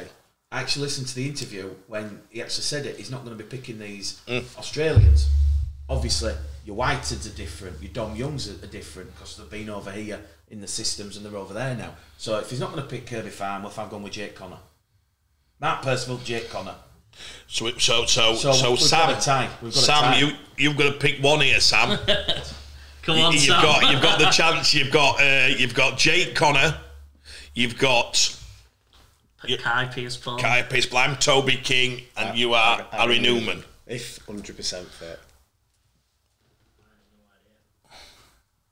Jake Connor's interesting here because on his day he's so good. Do you back him that he will have to be? Are you changing? No, Jimmy? but I'm just saying. Could be changing. I'm not changing. I've got Jake but Connor I think in a Jake, different position. Right, if Harry, Jake- I'll ask you a what- question. no, Harry Newman's currently coming back from injury. Yeah. Let's just assume Harry Newman doesn't make it. Who are you going in with then? well, I'm not saying Jake Connor is centre. Right, there we go. But all my I wasn't point, trying to validate. all my quick point is about Jake Connor is you worry about Jake because he has so many bad games, but then he has so many unbelievable games. Exactly. Do you trust him that when he's playing for England and he's got nothing to distract him and he's 100% up for it, he could be a game winner? And we need something special. We need an X Factor game winner to compete with them lot. So You've got to be able to defend, though. Go on, Sam. It's on you, kid. You can look through the comments, but you've got to make this. We can write it down. Well, the comments that Herbie's made, I think about 75% of them Herbie Farm. Has it? that's why So I I found would, it hard to if judge on that. if you're forgetting about the Sean Wayne comment, you probably have. No, but Sean Wayne said he would not be I picking know, yeah, these that's Australians. We've asked Sam, guys. We're trusting our producer to come out with one comment. We're not asking him a lot. He's got to pick out of our 4. Yes. Someone else up. Herbie's not. Not in it. Not in it. Right. I'll go with Jimmy. Harry Newman makes the squad. Wow. Well, there's a nice bit of symmetry to this because we've got Wellesby at fullback, then we've got Makinson and Percival, and then we've got Newman and Hanley. Got it. Oh. They're on different sides as well. I don't want to bust them up. No, I know, but I was just saying, currently we've got a St Helens and Leeds team. Wow. Yeah. Loads of crossover plays. Right, Another 4 or 5 teams. Then we'll go 6 and 7. Where are we here with this now? Let me have a look. You're struggling. No, I've got my 6 and 7. I'm just... Craig Yates says Niall Evans at full-back, wing three quarter line of Ryan Hall, Mark Percival, Riesling and Tom Johnson. Half-backs are Jake Truman and Lomax. Forwards Luke Thompson, Paul McShane, Alex Walmsley. Bateman, Whitehead, Joe Westerman. And on the interchange bench, Cruz Leeming, Mike McMeekan, Burgess, and his wildcard pick, Mikey Lewis. Has Niall Evans... I could be miles. I know he's been injured a bit as well, but has it been dropped a couple of times as well? I think he's been injured, yeah. No, he's been injured, yeah. Yeah. Sam Pyro, he's also said Niall Evans. Then we've got Ryan Hall, Dominic Young, Riesling, Joe Burgess making a first appearance. Half-backs are Truman and Lomax, another vote for Truey. Forwards, Thompson, McShane, Walmsley. Back rowers, Bateman, Whitehead, McMeekan. Bench, Leeming, Burgess, Hill, Westerman. Dan Stones says Tompkins at fullback, wing three quarter line of Makinson, Newman, Farnworth and Hanley, the wing three quarter line. Halves are Lomax and Hastings, so Hastings is still getting quite a few votes. Forwards Walmsley, Leeming, Aledzki, Bateman, Whitehead and Knowles, and on the bench Thompson, Burgess, Lees, Curry. Wildcard pick, Will Price, and then finally before we go on to the halves, Kieran Jones says Tompkins at fullback. Wing three quarter line of Makinson, Percival, Farnworth and Davis. The halves are Lomax and Hastings. Forwards Tom Burgess, Cruz Leeming, Walmsley, Whitehead, Farrell, Bateman. Your wing three, your back rower, sorry, and McShane, Thompson, Knowles, Aledzki on the bench. Joe Westerman, your wildcard. One more, Mick, and then we're... Neil McEwen. Neil, we know you watch the show, so thank you very much. Thank you. I know you're always very critical of me on Twitter and social media. I know you love me really, and you love my opinions. Listen, you know, I'll say it where it is, Neil. The 2-10s are coming, and Wakefield may or may not be in that first 10. But if you're not, Neil, sorry, I'm making it a bit personal. Give me listen, I'm sure, you know what? I'm sure if me and Neil ever meet in a pub, we'll talk rugby league for hours on end. Neil says he loves the show. He just thinks I'm a gobshite. Fullback, Tompkins, Makinson, Wellesby, Percival, and Davis. Halves, Lomax and Widdop. Forwards, Walmsley, McShane, Lees, Farrell, McMeekan, Knowles, and on the bench, Clark, Burgess, Oliver Holmes, first mention of him, and John Bateman. Can I just say in the comments, do we think Widdop's done enough this year to deserve a place? No. I don't think he's. No. I don't think he's near. He's not been my half previous with the man to me. Never been my half. I think you've got the 4 based on what we've seen. Sorry, 5 based on what we've seen here. You've got Jake Truman. You've got Luke Gale, who's been mentioned a couple of times. You've obviously got George Williams, Johnny Lomax, and Jackson Hastings. Those are the 5 that are predominantly being mentioned here. Don't sway my point. Right. It's on you, Mick, first. Well, I have gone with Johnny Lomax. I think he picks himself based on form and everything that St Helens are doing. Johnny. This was a difficult one. I do not think George Williams, again, I've probably gone it a different way to you guys. I'm looking at current form and I'm looking where Warrington are and how they're playing. And George Williams, no. Again, I've gone with what I've seen from Hull FC, and I thought, you know what? I know he's your player, Craig, and he's close to your heart, and I've not just said this lightly. I think someone like Luke Gale playing in his last World Cup, that brings a lot of sentiment, a lot of emotion. You can build a bit of power behind that. And listen, I know Gailey, he's had his demons, and I know Hull FC currently are up and down at this moment in time. Demons? That suggests like he's...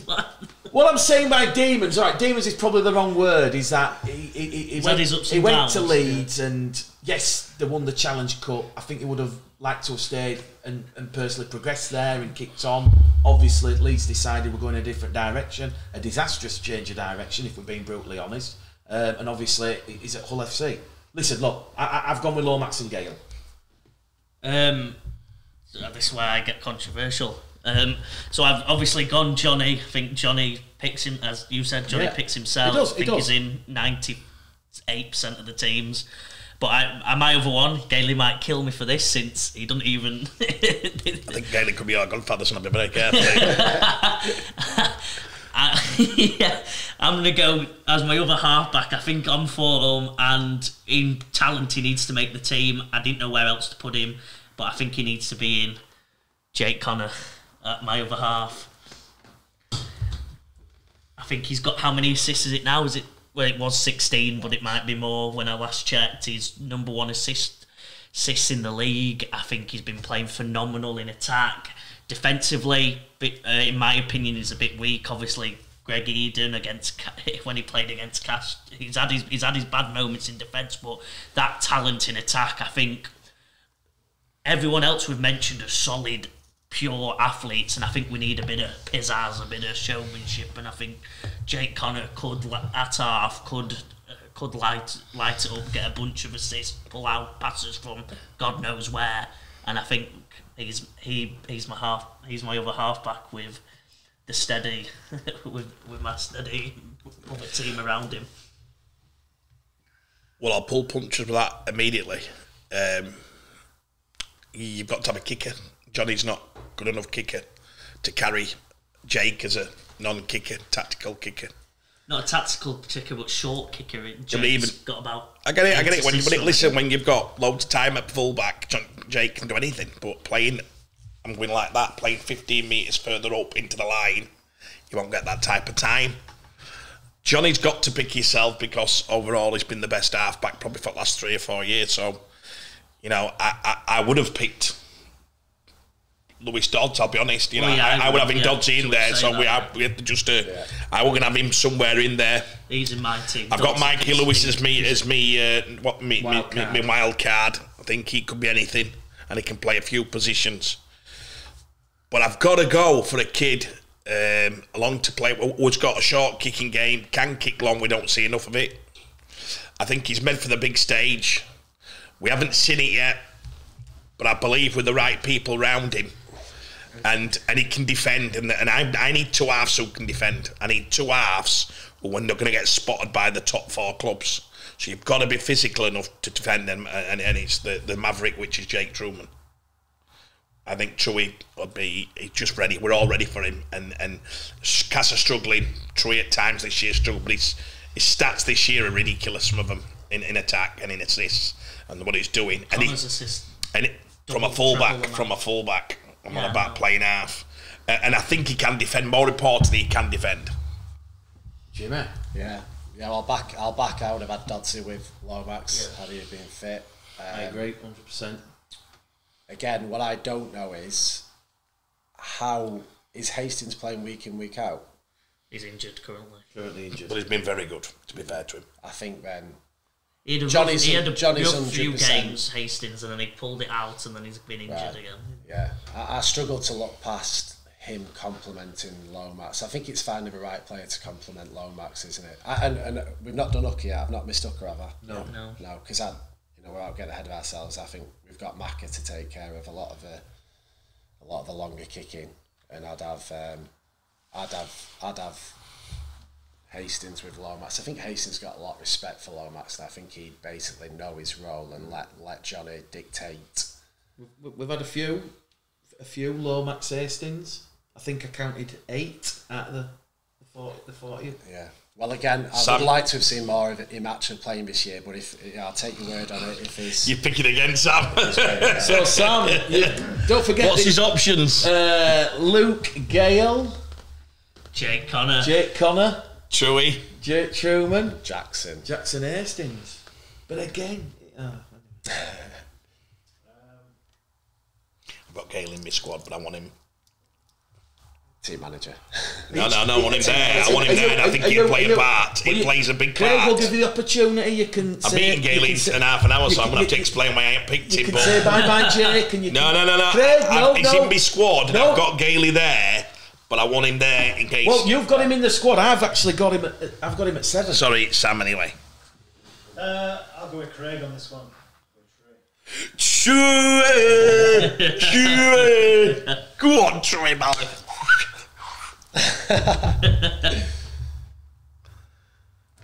Well, it's interesting. Max Chewy, that could work actually. The two that have gone to the controversial vote: Aaron Newman and Jake Truman. Okay, Forwards. A special mention, by the way, sorry, because we'll get told off Matty Pete sometime, but Harry Smith's been playing brilliant. Agree. And I've got to give him some raps because that's the first thing he'll throw at me. He'll say Smith's in front of Truman this year. He'll say what he's done this year and about form, so he'll get me on that. Truman's already been on a camp. We've got, I think at that big, I've got him. I've just got Truman. And you've got to factor in a team that's doing well. It's always a bit easier. If Cass were killing it, I'm sure we'd be seeing the best of Truman as well. So. Okay, we'll do a couple more comments. Matt says Tompkins, Makinson, Wellesby, Percival Davis, Lomax and Widder, Walmsley, McShane, Lees, Farrell, McMeekin, Knowles, Clark, Burgess, Bateman, and another one for Oliver Holmes on the bench. Danny says Wellesby, Makinson, Percival, Farnworth, Davis, Lomax and Tompkins in the halves. Forwards, Walmsley, McShane, Thompson, Bateman, Farrell, Knowles. Interchange, Whitehead, Burgess, Clark, Lees, Wildcard, Kai, Pierce, Paul. Kimber, Tompkins, Makinson, Newman, Herbie Farnworth, and Hall. Halves, Lomax and Hastings. Jimmy fan. Walmsley, Leeming, Thompson, Not anymore, he's not. Bateman, Whitehead and Well, that man Knowles. shout. Clark, Burgess, Oledsky, Farrell. Wildcard, George Williams. Nah, he's not my mate. Lee Potter says, love the show, great to have it back. I am going to go Tompkins fullback, wing free quarter line, Makinson, Percival, King, McGilvray. Halves of Williams and Lomax, forwards, Walmsley, Roby. Throw money at him to let him have one last crack, he says. Oledsky, Farrell, Whitehead, Knowles, and then on the bench, Clark, Cooper, Thompson and Wellesby.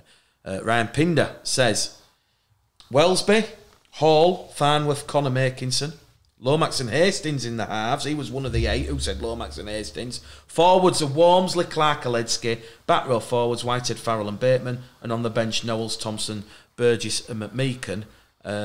And we've got this one from Stephen Hodson, a Leeds Rhinos fan. He's gone for Tompkins, Makinson, Farnworth, Connor and Davis. Halves, Lomax and Williams. Forwards, Walmsley, Clark, Burgess, that's Tom Burgess, and the back row forwards of Bateman, Farrell and Knowles. And he's gone the bench with Thompson, Oledsky, McMeekin, McShane, and his wildcard pick, Cruz Leeming. Right, we're going to pick the 9 and the 13 guys, so you need to get your 9 and your loose forwards ready. I'll start us off because my 9 is and again, we could look at form and I could challenge Paul on this because I love him to bits, but his form's not been nowhere near it well last year. There might be various reasons for that, but I'm. Well, they've been playing him half as well. He's ready. Well, maybe a couple of times, but his form, he's not running enough for me. There's loads of things we get into, but bottom line is, I think over the last 3 or 4 years, I think George Williams, Sean Wayne will pick George Williams for 6, and I think he'll pick McShane for 9. That's what I think's going to happen. My team would be Paul McShane anyway. I think he could play 80 minutes. Do I want him to play 80? I don't know if I'm going to put an hooker on my bench. I'm going to decide that in a minute, whether I put an hooker on my bench, but I know he can play 80 minutes. I want to see him run more. He's going to have to run more, because that's the one thing I've challenged Paul on, and I'm sure Radders and Darryl both did.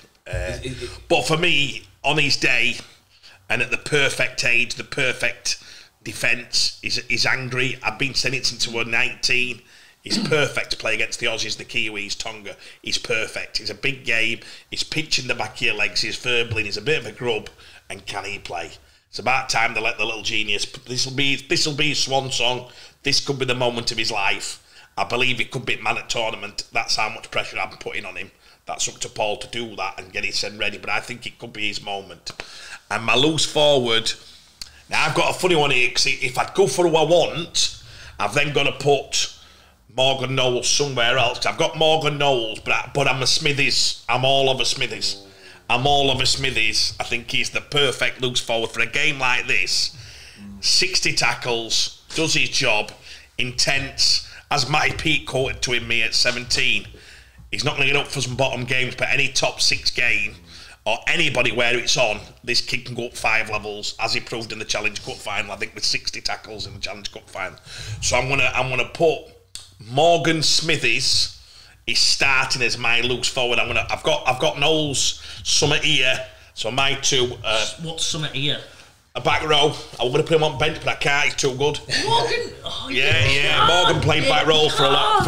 By the way, he paid for 3 years at back row. So just before you slaughter it, he's only been.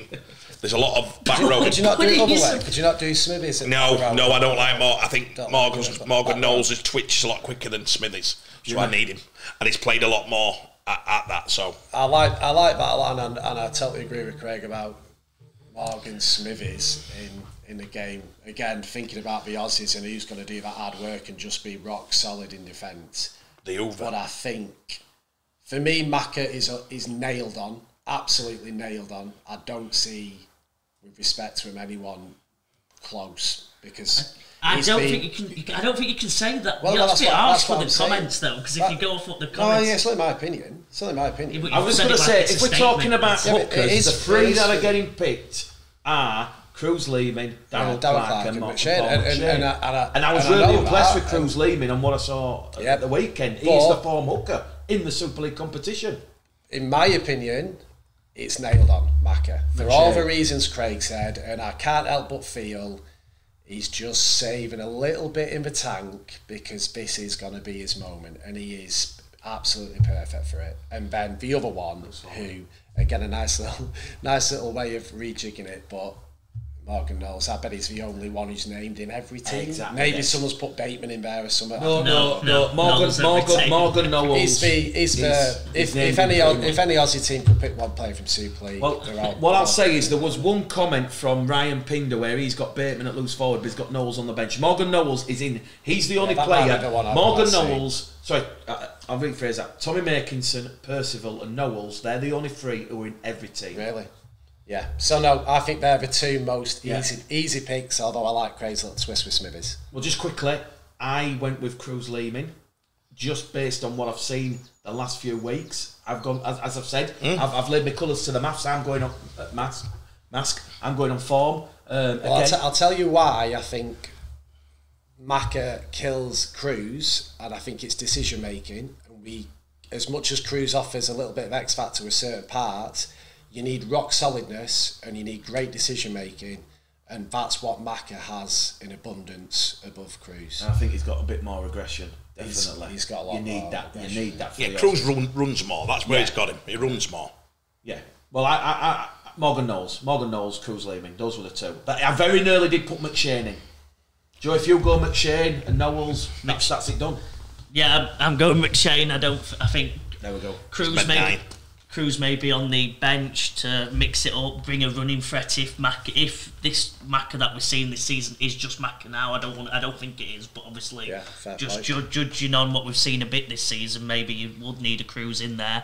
And then 13, Dad told me off because I tried something. I had this crazy team. I actually had Smithies I'll get slaughtered for this, as a prop, and actually had someone coming off the bench as like an impact prop. I tried something crazy. I thought I'd offer something different. So yes, I agree, Smithies has got to be around there. I think he's been phenomenal. But yeah, Morgan Knowles. Do you think you're pushing your team a little bit different? That's third choice. But I'm trying to get a bit different. But you can't.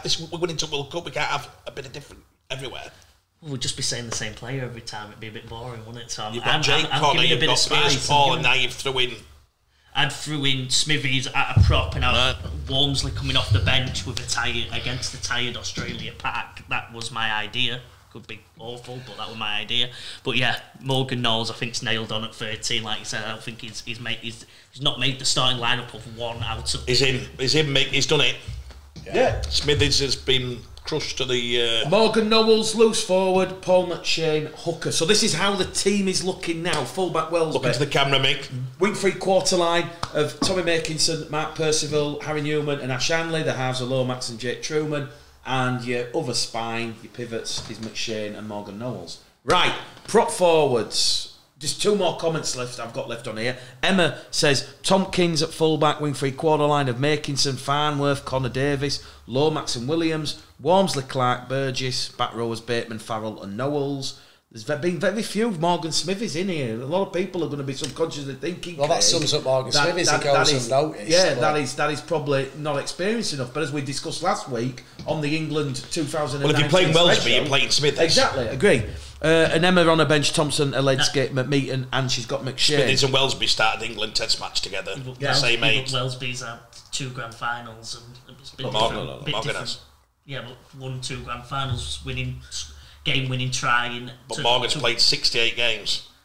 I think everyone would have. I love Smithies, but everyone would have Welsby. Can I ask? Get the boxing gloves out. That's ridiculous. That's not ridiculous. You're going to play one through experience if you say he's not. You can't say It's not through Morgan's experience because Welsby's that X factor and Smithies is brilliant and he'll get. We're not playing the same position. What about if you're saying you're risking It's about on Welsby? principle. If you're risking Welsby with his head, I think you got it wrong. If you're risking Welsby at 20 to play in a World Cup at 20, they can't say Morgan. He said Morgan.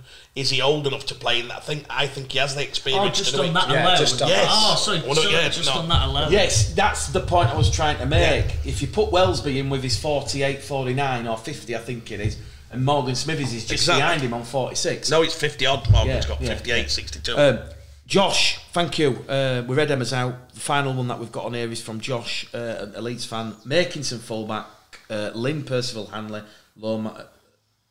Lomax.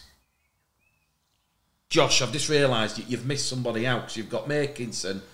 Right, anyway, don't matter. He's got his halves as Lomax and Williams, forwards Wormsley, McShane, Aledski, back rowers Bateman, Farrell and Knowles, and on his bench Matty Lees, Joe Philbin, Morgan Smithies, Jack Welsby. Can I ask very quickly, just because I was a bit late, obviously, with the fullback, was it all 3 of you Welsby? Yeah. Yes. Yeah. I would have gone Tompkins, but never mind. Well, Jimmy, I was pretty much of the same mind, but then I just thought Welsby, he can play. He's got a utility value. No problem. Just make sure that wasn't going to be a 50-50. Yeah, no. Right, we'll do the. Sam, is that all the comments from YouTube, Twitter, and everything? Because you sent me loads. I don't think Mick's read all them. Yeah, Mick's got the Oh, brilliant. Yeah. Well Yeah, done. I've read about 40 out. Right, let's crack through then. Yeah. Let's go. In fact, just while we're here, No, it's all right. can I read out John Bastian's? You can read it. Yeah, so John Bastian's was Welsby, Ryan Hall, Tommy Makinson, Matt Percival, Toby King. He's got Johnny Lomax, Jake Truman in the halves. He's then got Paul McShane, Mike McMeekan, Owen Farrell, Morgan Knowles, Michael Aledski, Alex Wormsley. He's got Cameron Smith, Matty Lees, Morgan Smithies, and Liam Oliver Farrell. Wilson. 18th man, Luke Gale. Very Leeds, if I know JB there. Is he... right, we're going to pick 2 back rowers, Mick. Yeah. I'm going to be careful with my time, me. I'm going to have to leave used to the last couple, but I'm going to be careful Well, with my time. we've literally got the back rowers and the forwards. And the to 2 forwards, Yeah. and we're going to go bench, and then we're going to go out thingy, right, okay, so... We'll quickly finish. Jimmy, it's on you, 2 back rowers. I want to say Liam Farrell, but I don't know physically against the Aussies. I'm going to go McMeekin, physicality-wise, and Whitehead. Okay, Craig.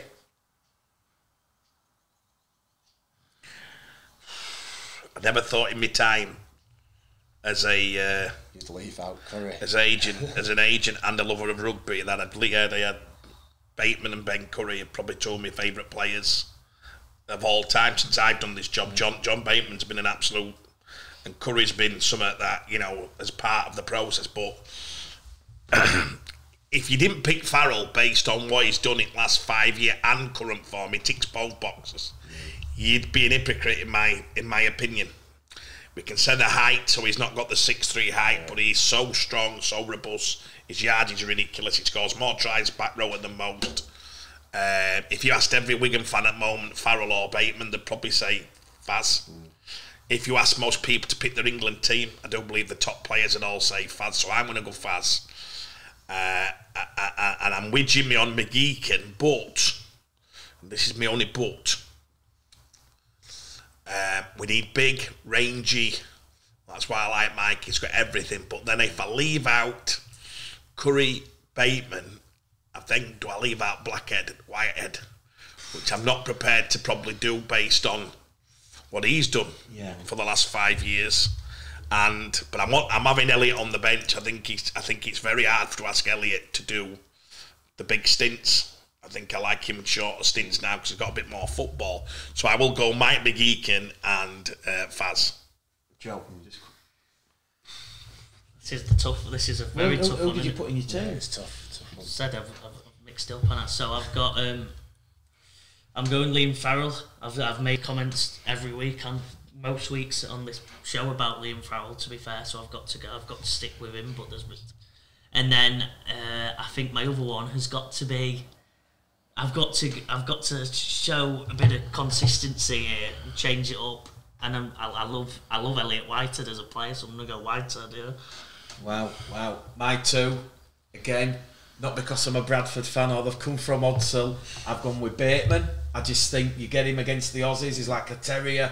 If you're getting the aggressive Bateman that we've seen that we're playing in the NRL fired up, we don't want the penalty machine Bateman that's going to piggyback the Aussies down the field. You know, we can utilise that to his advantage. And again, you've got to go with Elliot Whitehead. So I've gone with Joe Bateman and Elliot Whitehead. The only player that has made it. Pass. There's 3 for Elliot Whitehead. And 3 for Farrell. That's it then. There's 2 for Liam Farrell. No, I gone Farrell. I've said Farrell on bench, but No, Jimmy's gone for Elliot Whitehead and McMeekin. Apologies. So we've now got producer Sam again to decide. Got 2 McGeekins. Sam, you've got to choose between Mike McGeekin, Liam Farrell, and John Bateman. Well, John Bateman. Who's the guarantee though? Who's the guarantee? Elliot Whitehead. Elliot's in, and we need another one. But John Bateman's not in that because only got 1. Sorry, Farrell or McMeekin. Based on the comments, I'm going to go Farrell. Right, Liam Farrell. fair. And it sounds like somebody's right in my team. There we go. Right, We've disagreed with loads of yours. I know exactly. I'll let you know my team. There's only a few in from mine. Right, forwards again based on the comments. I think there's one player who's going to pick himself. Alex Walmsley he's nearly in everyone's team. Luke Thompson, Tom Burgess. There's a lot going for Mikolaj Aledski. Who feel Mikolaj Aledski can offer something. Jimmy, forwards, and then this is the 13 locked in. And then you've got to get your 4 in your. Well, do we think tactically about who would like bring off the bench and do it like that? Sure, team. That's what I'm doing. That's what I'm doing. Well, yeah. All right, we'll put it in the same sense. But like with Farrell, I'd have Farrell with McMeekin and Whitehead. I'll go Walmsley. It's got to be in. Big Mick. I think with the right people around him. So that's your 2. Yeah. That's your bench afterwards. All right, so it's your 2. Mikolaj Aledski. Carry 4. And Alex Walmsley. Big Al, yeah.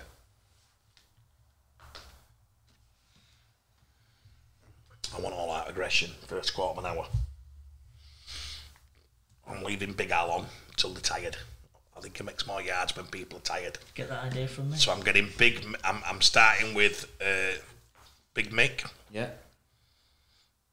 And I'm going to put Big Mick with pure size. I'm going to put Big Mick with Tom Burgess. Okay. And I'm going to go for just absolute. Yeah. Let's wrap it up.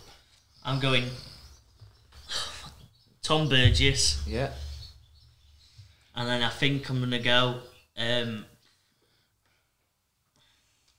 sorry, I bottled it.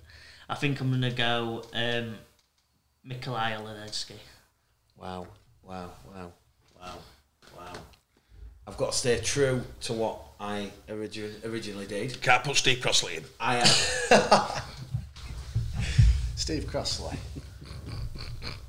I can't believe you just said that. That's not against you, Steve, by the way. That was just Right, against him. Steve, because of that, listen, Craig's got a number of properties and we know Steve's got a professional window cleaning service, so Craig's going to phone you up, Steve. He's going to get you out here. He's told Steve get him a pint if he mentions his business. That's nice. I like it. Crossley Cleaning Services. Craig's going to use you, Steve, and he's going to do all your windows. Listen, I was umming and ahhing. I put Alex Walmsley in. Same as you, Jimmy. I've gone with Alex Walmsley. I like him off bench, though, yeah. I agree. Regardless if he's on the starting or if he's on the bench, he's going to be there. He's going to be in that 17. No questions about it. I was then umming and ahhing. Do I put Luke Thompson in? Because I thought, Luke Thompson, we all know what he's done. I just haven't seen enough of him. So. No, I agree. Again, I think he's been in and out of the team this year. He said that. He has. I don't think he deserves to be in. No. Hear me out. And then I was thinking, like you say, I'm looking on form and Tom Burgess. Absolutely. Right. You know, I still don't know what Sam's and Tom's and George's mum fed them when they were younger, but you just look at Tom Burgess now and he is just absolutely machine. Is he killing it? And you Yeah. can imagine that charging and tearing into them Aussies. So I've gone with Alex Walmsley and Tom Burgess. We've got 3 for Tom Burgess. So Tom Burgess is Starting. in there, starting. It's then between Mikolaj Ledsky and Alex Walmsley. You got 3 for Valencia. Who did you say, Jimmy? Yeah, I went to Ledsky. Ledsky. Right, yeah, Ledsky. So, Them two with Big Al off the bench. yeah, I like it. yeah. Yeah. So Mikolaj Ledsky and Tom Said it Burgess to the Dad. starting forwards. So there you go. This is the England starting 13.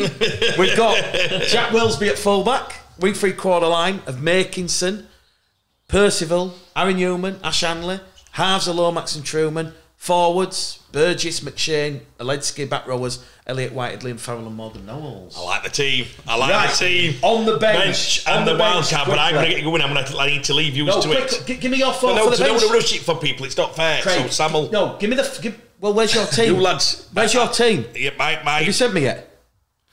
I'll text you it now. Sam, you're going to stop it? No, I've got your team here. You've sent me it. I've got Yeah, it. but I've changed a bit. So my bench would be... Yeah? Yeah. My bench is going to be Alex Walmsley. Right. No, well, while we're doing this, we all agree Alex Walmsley's on the yeah. bench. So Alex Yeah. Walmsley is going to be the 14th player. He's on the bench. Yeah. Because we've all agreed that Alex would be on there. Well, you're going to say yours out though, same. Keep No, it I same agree. transmit. I agree. Yeah, keep it same. Yeah, 'cause so sorry. mine on the bench, I've got Morgan Knowles, because I had Smithies in. So I've got to go Morgan Knowles, Alex Walmsley. But Knowles is already... No, but he's in my team.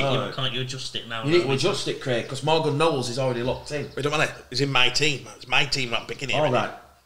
Okay. You got it wrong. It's my team. Yeah, but now we're coming up with the team. Yeah, so I'm not. going to stick to my team, and then it don't matter if I don't get it right. All You right. lot can just say, "Oh yeah, you picked." Right. So mine's Morgan Knowles, Alex Walmsley. I need another prop. The other prop would be. I'm going to throw my controversial one in. I'm not going to go another prop. I'm going to go new play prop loose. Joe Harrison job back row. Because he's done your deal on Windows, Steve Crossley. Cam Smith. That'll cause an L on. Right. So have you wrote them down? Yeah. And then my 4th utility. Another one, this is going to be really controversial. Because I don't know whether I should play Hooker or not. I'm fucking dying if I don't play Cruz and I've got to play Mackie for a full lot. If not, I'm going to go... Fucking hell. That's so fucking hard. 'Cause if I don't pick the Saints, there's never hell on the loss of fucking hell. And then I've got no one really... I do think if Mac is doing all that tackling, it would be wise to have. Somebody on bench. Yeah. No, I'm not gonna. Well, I'm just not so you gonna- know, I've got a second hooker on the bench. Yeah, no, I'm gonna go different. I'm gonna go somebody who can play back row. He has played hooker, Okay. and he has played. Think James Bentley. Okay, Craig's leaving the show. Jimmy, take his seat. I like it. Right, I'll see you later, guys. Yeah. See you. Just so you Well know, done, by the way. just so you know, we can't tell you, but at the window here we can see a star Super League player and a chairman. So there might be a deal being done. Enjoy, Craig. See you later again. See you later, guys. So who we? So, So hey, take your time now. Don't push it. Oh no! Listen. We're nearly done anyway. Okay. subs. So we've got Big Al locked in. We'll try and do it like. Well, yeah, it's pointless doing it like my dad because then. Let's be brutally honest. Alex Walmsley Is that, yeah, Yeah, he's he's got, locked. because he's I not- think we yeah, all we've agree got he's to locked agree. in. so number 14 is Alex Walmsley. He's on my bench. Right. So we're now looking for 3. I think. Oh, I'm so torn. Can I tell you one player who I wanted on my bench, and that was Matty Lees. Right. Matty Lees. Yeah, I like it. I think he's done enough. Yeah. I think for me, I know Bentley's had a real car crash The season. disciplinary, But aggression. If his season had gone any other way, or even half as bad, I'd have him in. Yeah. So, thinking about can he still perform on his day, and will he? I'm gonna put between Lees and Bentley, hard to call. What about Smithies? I'm gonna well, if it's the same. They're very similar, aren't they? Let's have your three. I'll tell you what. I'm gonna let Biasy get the best of me, and I'm gonna pick Bentley. Well, who's your three though? Oh, so we've got Walmsley, Bentley, and then this is the one where I think has Cruz done enough to get on there to change it up. Come back to me. Let's see what you're saying. All right, so we've got Walmsley, so we've got one prop, so we've got my other one is Morgan Smithies. Right. I like as Dad said, I had him. Well, we've got two for Bentley. Yeah, well, I'm not going Bentley. I've got Morgan Smithies as my other one. I think I like the versatility. Judging on that, I'm gonna go. I like my versatile players off the bench. I think with injury things happen, so I'm gonna go. We've got Faz in, so John Bateman on the bench. Right. I think multiple positions. Yeah. And then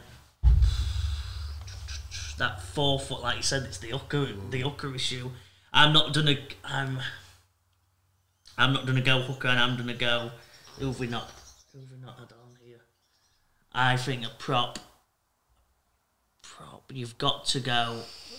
So we've got Big Mick, we've got Tom Burgess, we've got Alex Walmsley, Morgan Smithies. I'm struggling. I think. I'm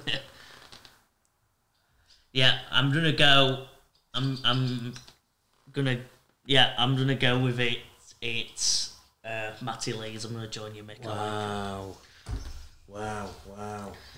What were your three, Jimmy? Well, I've got a spot. I've got Bentley on there. Right. Well, Walmsley. Who's the other two? Matty Lees. Right. And then I'm going to back Macca to do 80. Right. I've got Cruz in my squad. I've got Cruz in my squad. Okay. This is just ideal. Perfect. I'll go with that. We'll keep Cruz in that squad, but always thinking about this. Packing it with a forward. Yeah, this is all thinking about. Paul McShane's doing 80. This is the final. This is the Australia New Zealand games where we need that size. So, I'm gonna. The bench is tough. It's tough because I'm gonna trust what I've seen him do when he was over here and believe that he must be still very close to that. And Luke Thompson, right? Because although I haven't seen him this year, he was so good. He was so good. He's not been that good this year. Well, there's lots of players who aren't being that good this year. Wow. I'm going to put him in and trust him. But based on what we've said, the 15th spot has gone to Matty Lees. This is where it gets interesting. We've got the final two spots. Now, originally, I had Cruz Leeman on my bench. Now, I'm not saying you've talked me around with McShane doing the 80 minutes, but if I was to put Cruz Leeman in the voting, he's not going to get in because obviously we've now got two. No, I know. They said he can't get in. I know. Because it's your team. No, I agree. Give your opinion. I know. But I'm just telling you, because I had Luke Thompson on the bench alongside Matty Lees, and then it was John Bateman and Cruz Leeman.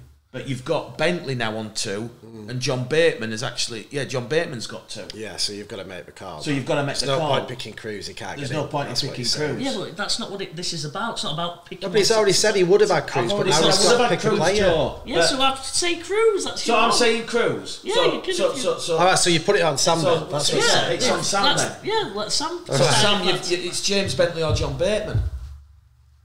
You could get 2 more similar lads. There we go, John Bateman. So we've got Alex Walmsley, Matty Lees, John Bateman on the bench. And this is where it gets interesting now because you've said Morgan Smithies, Luke Thompson. I've mentioned Luke Thompson. Craig says... He's got Smithies starting though, hasn't he? Yeah. No, so he'd definitely pick Smithies. Yeah. He'd definitely pick Smithies. Yeah. So that's two. That's two. Like, Two who of did Dad each. say on his though? He said, Oh God. He said Bentley. So Bentley's Bentley, yeah. He's put Bentley in as well. So Yeah, so it's again a two-way split. We've got 2 for Luke Thompson, me and Jimmy. We've got 2 for Morgan Smithies, you and your dad, and we've got two for Bentley. 2 for James Bentley. So we've decided we're not going with a second hooker. I wanted Cruz Lehman in there based on what I've seen the last couple of weeks and what might happen on Friday against Huddersfield. It's pointless me pursuing that because. It's just going to be a wasted vote. Not for me. there were loads of wasted. I said loads of wasted votes. Well, it doesn't matter. That's not It about doesn't what matter. this is about. This England team, I'm liking it. I'm liking it how it's evolved. We've already got Wormsley, Lees, and Bateman on the bench. We've one more spot. I've been outvoted basically by 3-1. Some might want Cruz in. But Sam's only deciding vote. He don't get to put No, it's about your team. That's how we've done it all day. No, it's not. I said Sam's Jake Connor at half. Sam's no only one else done- was even done it. Joe, there's only one vote for I said Cruz Jack Lehman, Pierce and that's Paul. me. Are you following? There's only one vote for Cruz. He can't get We've in. got 2 Sam for makes a Morgan deciding Smithies, vote. 2 for James Bentley, and 2 for Luke Thompson. But it's on your vote if you want him. Sam can have Cruz in if he wants, and then we'll have to have a little bit of a debate. Sam's only the decider if it's equal. If you Mate, put, if he you can wants put Cruz, Cruz he in, can but then have Sam Cruz. decides between the others anyway. It don't make any difference. Pick who you want, Mick. Sam's still got to decide who goes in. Right, Sam. Up to you. It's Bentley, Smithies, Thompson. and Thompson. Is this the last? Last spot. Last spot. You see, I could take my Cruz Lehman vote out, and I could put. You and can change it to decide. Bentley, Yeah, that's the point. And that's what I'm thinking. That's what he was saying. Or we let Sam decide. It's either Mick decides or Sam decides. Go for a Bradford boy and Brett Craig's out. Oh, Morgan, are you watching? Oh, you know what? It's a hard one. Jimmy, we Jimmy, give you two know. to Bentley because we've Jimmy. given Dad 5 sub spots then if we're doing it that way, so that doesn't work. No, Joe. No. Your logic is you've There's given no Dad flaw. 5. You've given Dad 5 sub spots because you've given him Smithies because he wasn't in, but then you've also given Bentley because he said Smithies is in my 13. So you Well, wrong here. that's not my fault. If You your need dad to give hasn't your understood it. subs and then see how it works. Yes, out. I have given. Come on, my, let's just pick. I have Just given. I pick. have given my sub. So I've told you we've got Luke Thompson 2, Yeah. Morgan Smithies 2. Well, Morgan Smithies technically only has 1 How was it 1? because he's not on Dad's bench. Oh right, he isn't. So That's yeah, what I'm it's saying. between Luke Thompson and James Bentley. I could change Cruz Lehman. You could have Lehman in, they'd all have 1 except for Luke Thompson, so it should be Luke Thompson because he's the only one with 2 votes. But then if you do the Morgan Smithies one, that's the old issue. That's why I probably Just pick someone, Mick. Pick someone.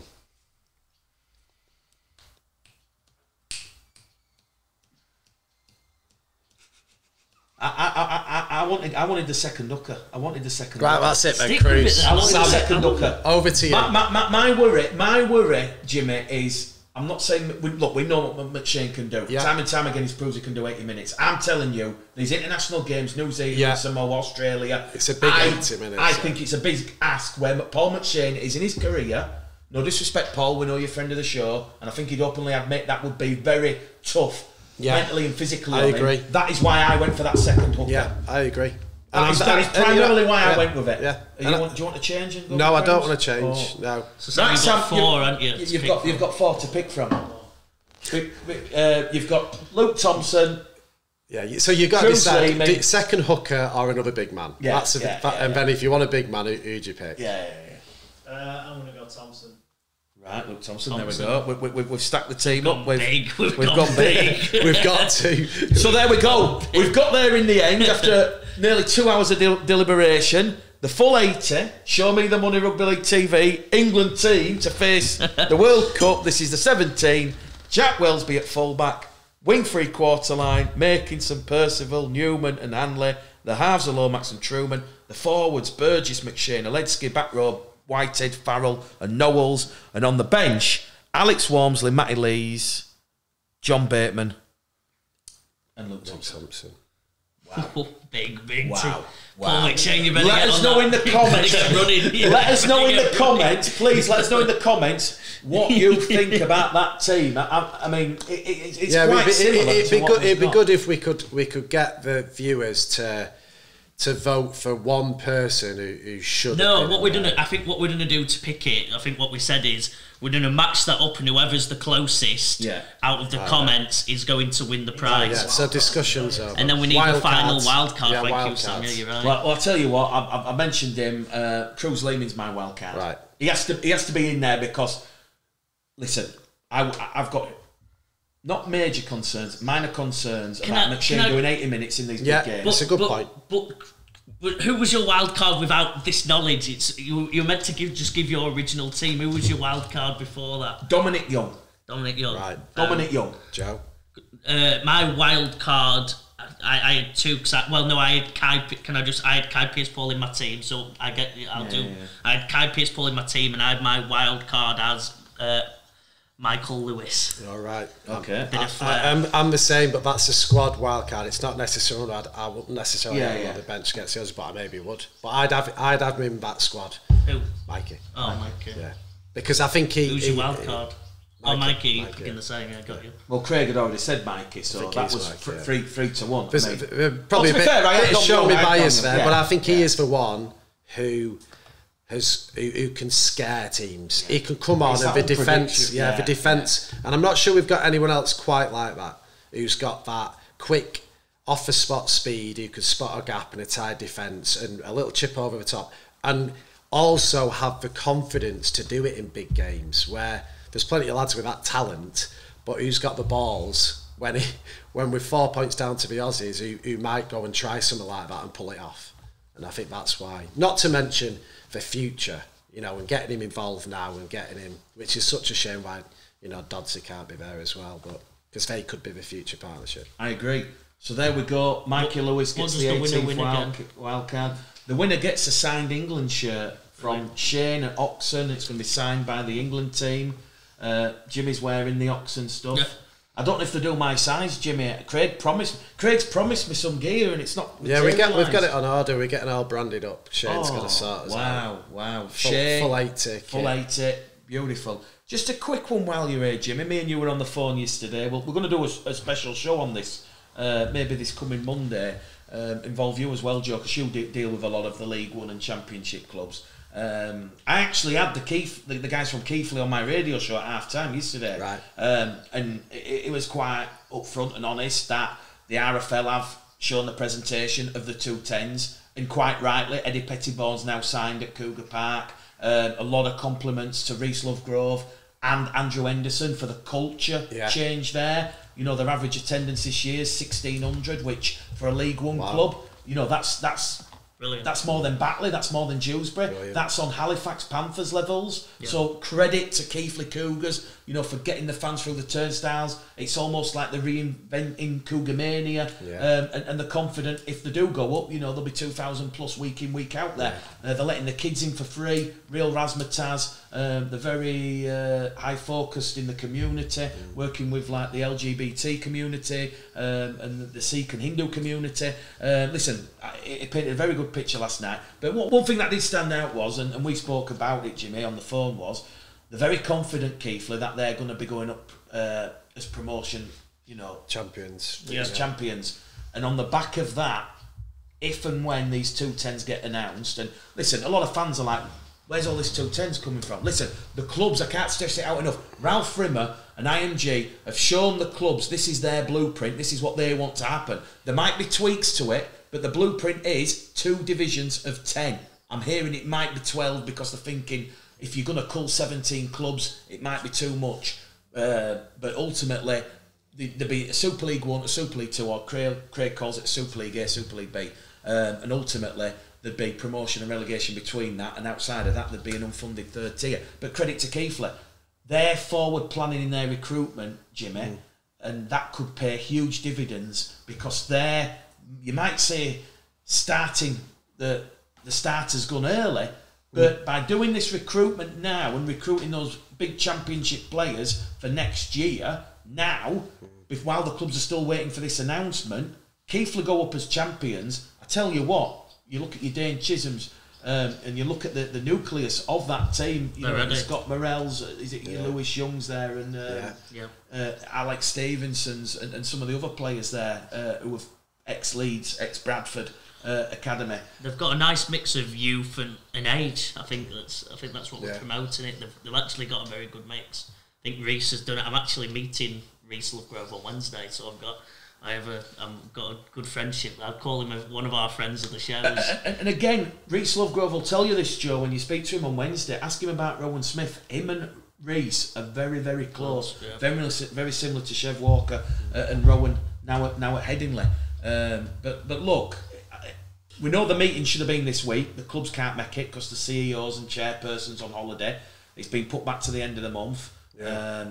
Listen, like I keep stressing on this show, Ralph Rimmer 18 months ago said this was going to happen. Some clubs won't make it because there will be a lot of disillusioned owners, and maybe rightly so. If you're cut adrift of the 210s and you're in that unfunded third division, there's going to be a bit of soul searching. Do you want to put in 80, 90, 100 grand a year to fund the club, basically to try and have a go at getting out of that unfunded third division into what will be Super League 2?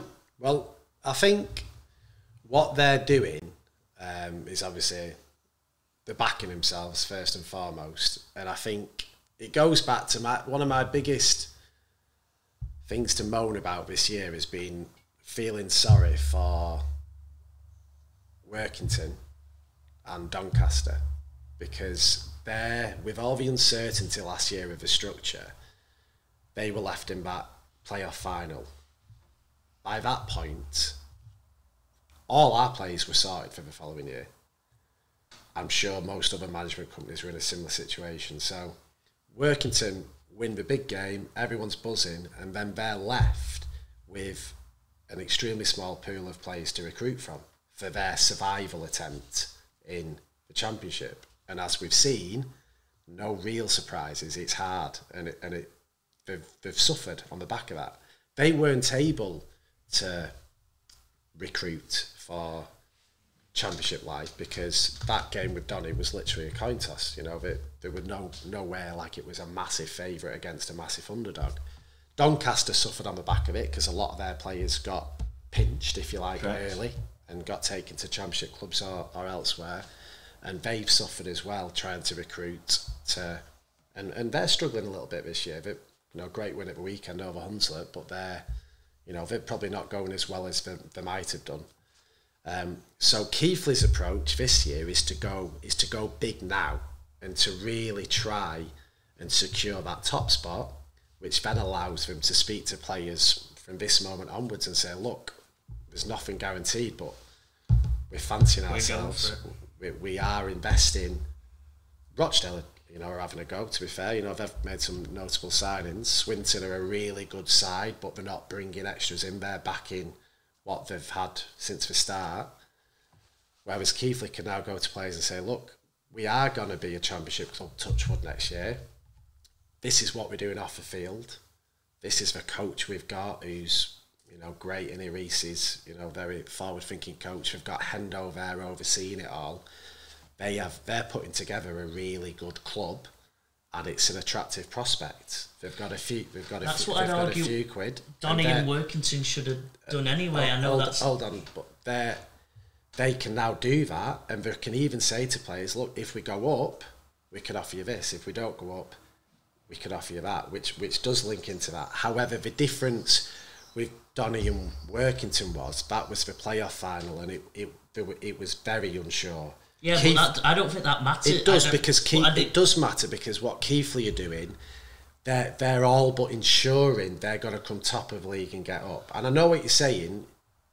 We've had the discussion before. Perhaps Working Donny could have tried to say to players, look, if we go up, we're going to offer you this, and if we stay down, we'll offer you this. But at that point, so late in the summer, all the other clubs have had a chance to go, well, that's fine, but we can offer you this now. We can offer you this Championship contract to be in the Championship next year now.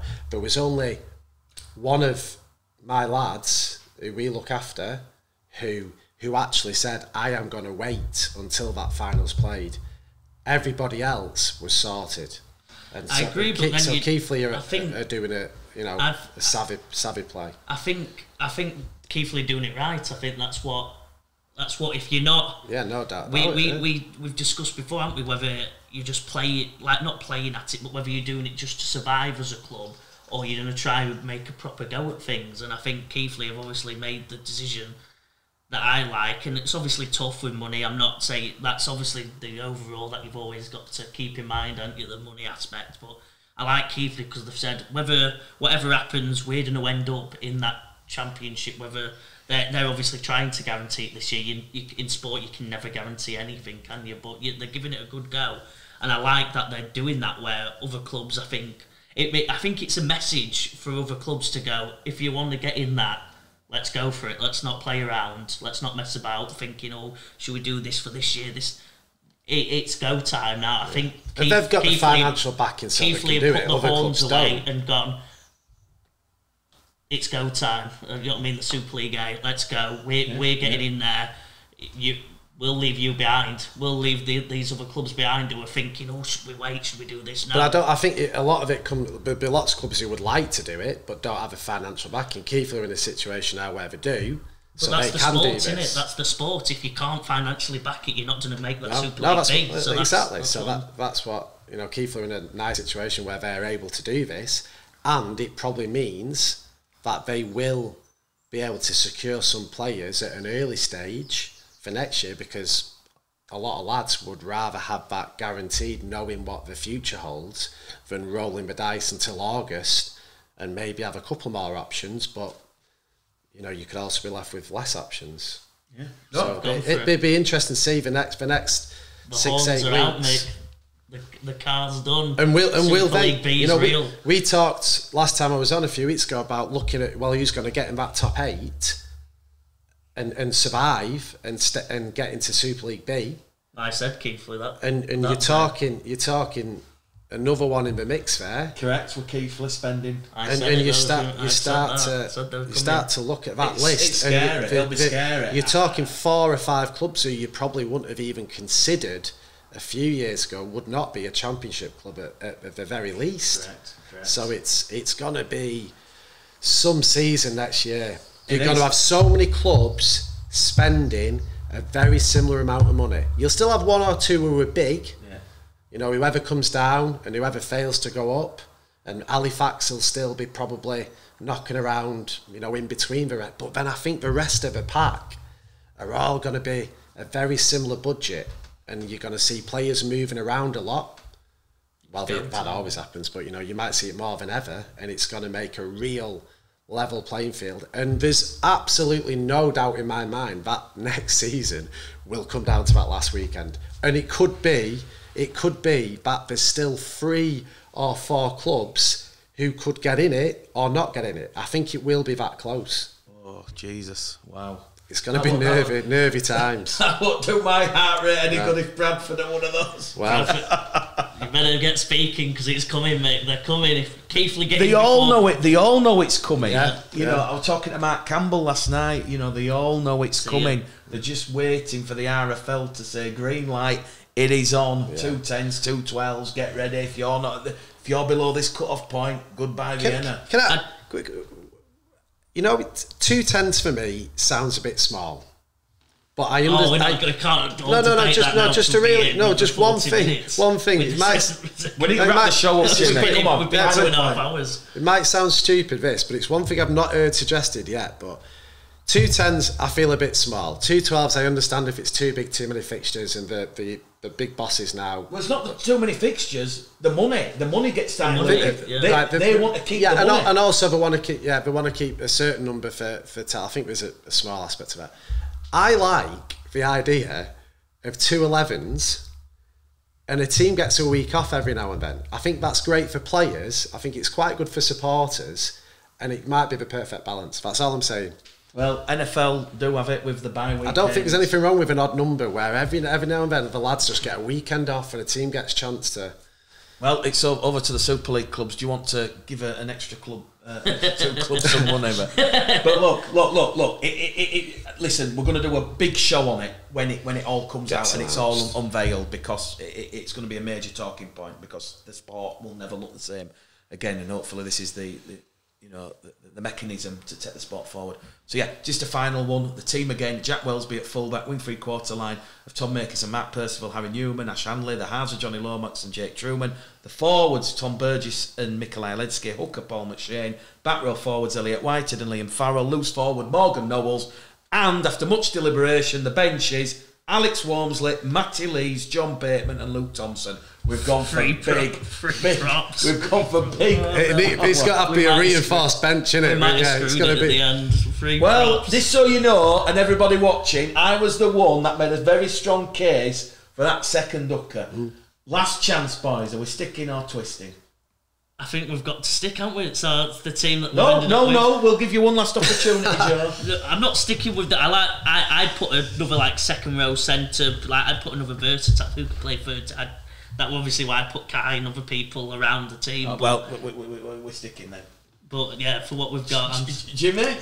No, if I'm sticking, but if it was in 2 years' time, I'd have Jez Litton on there.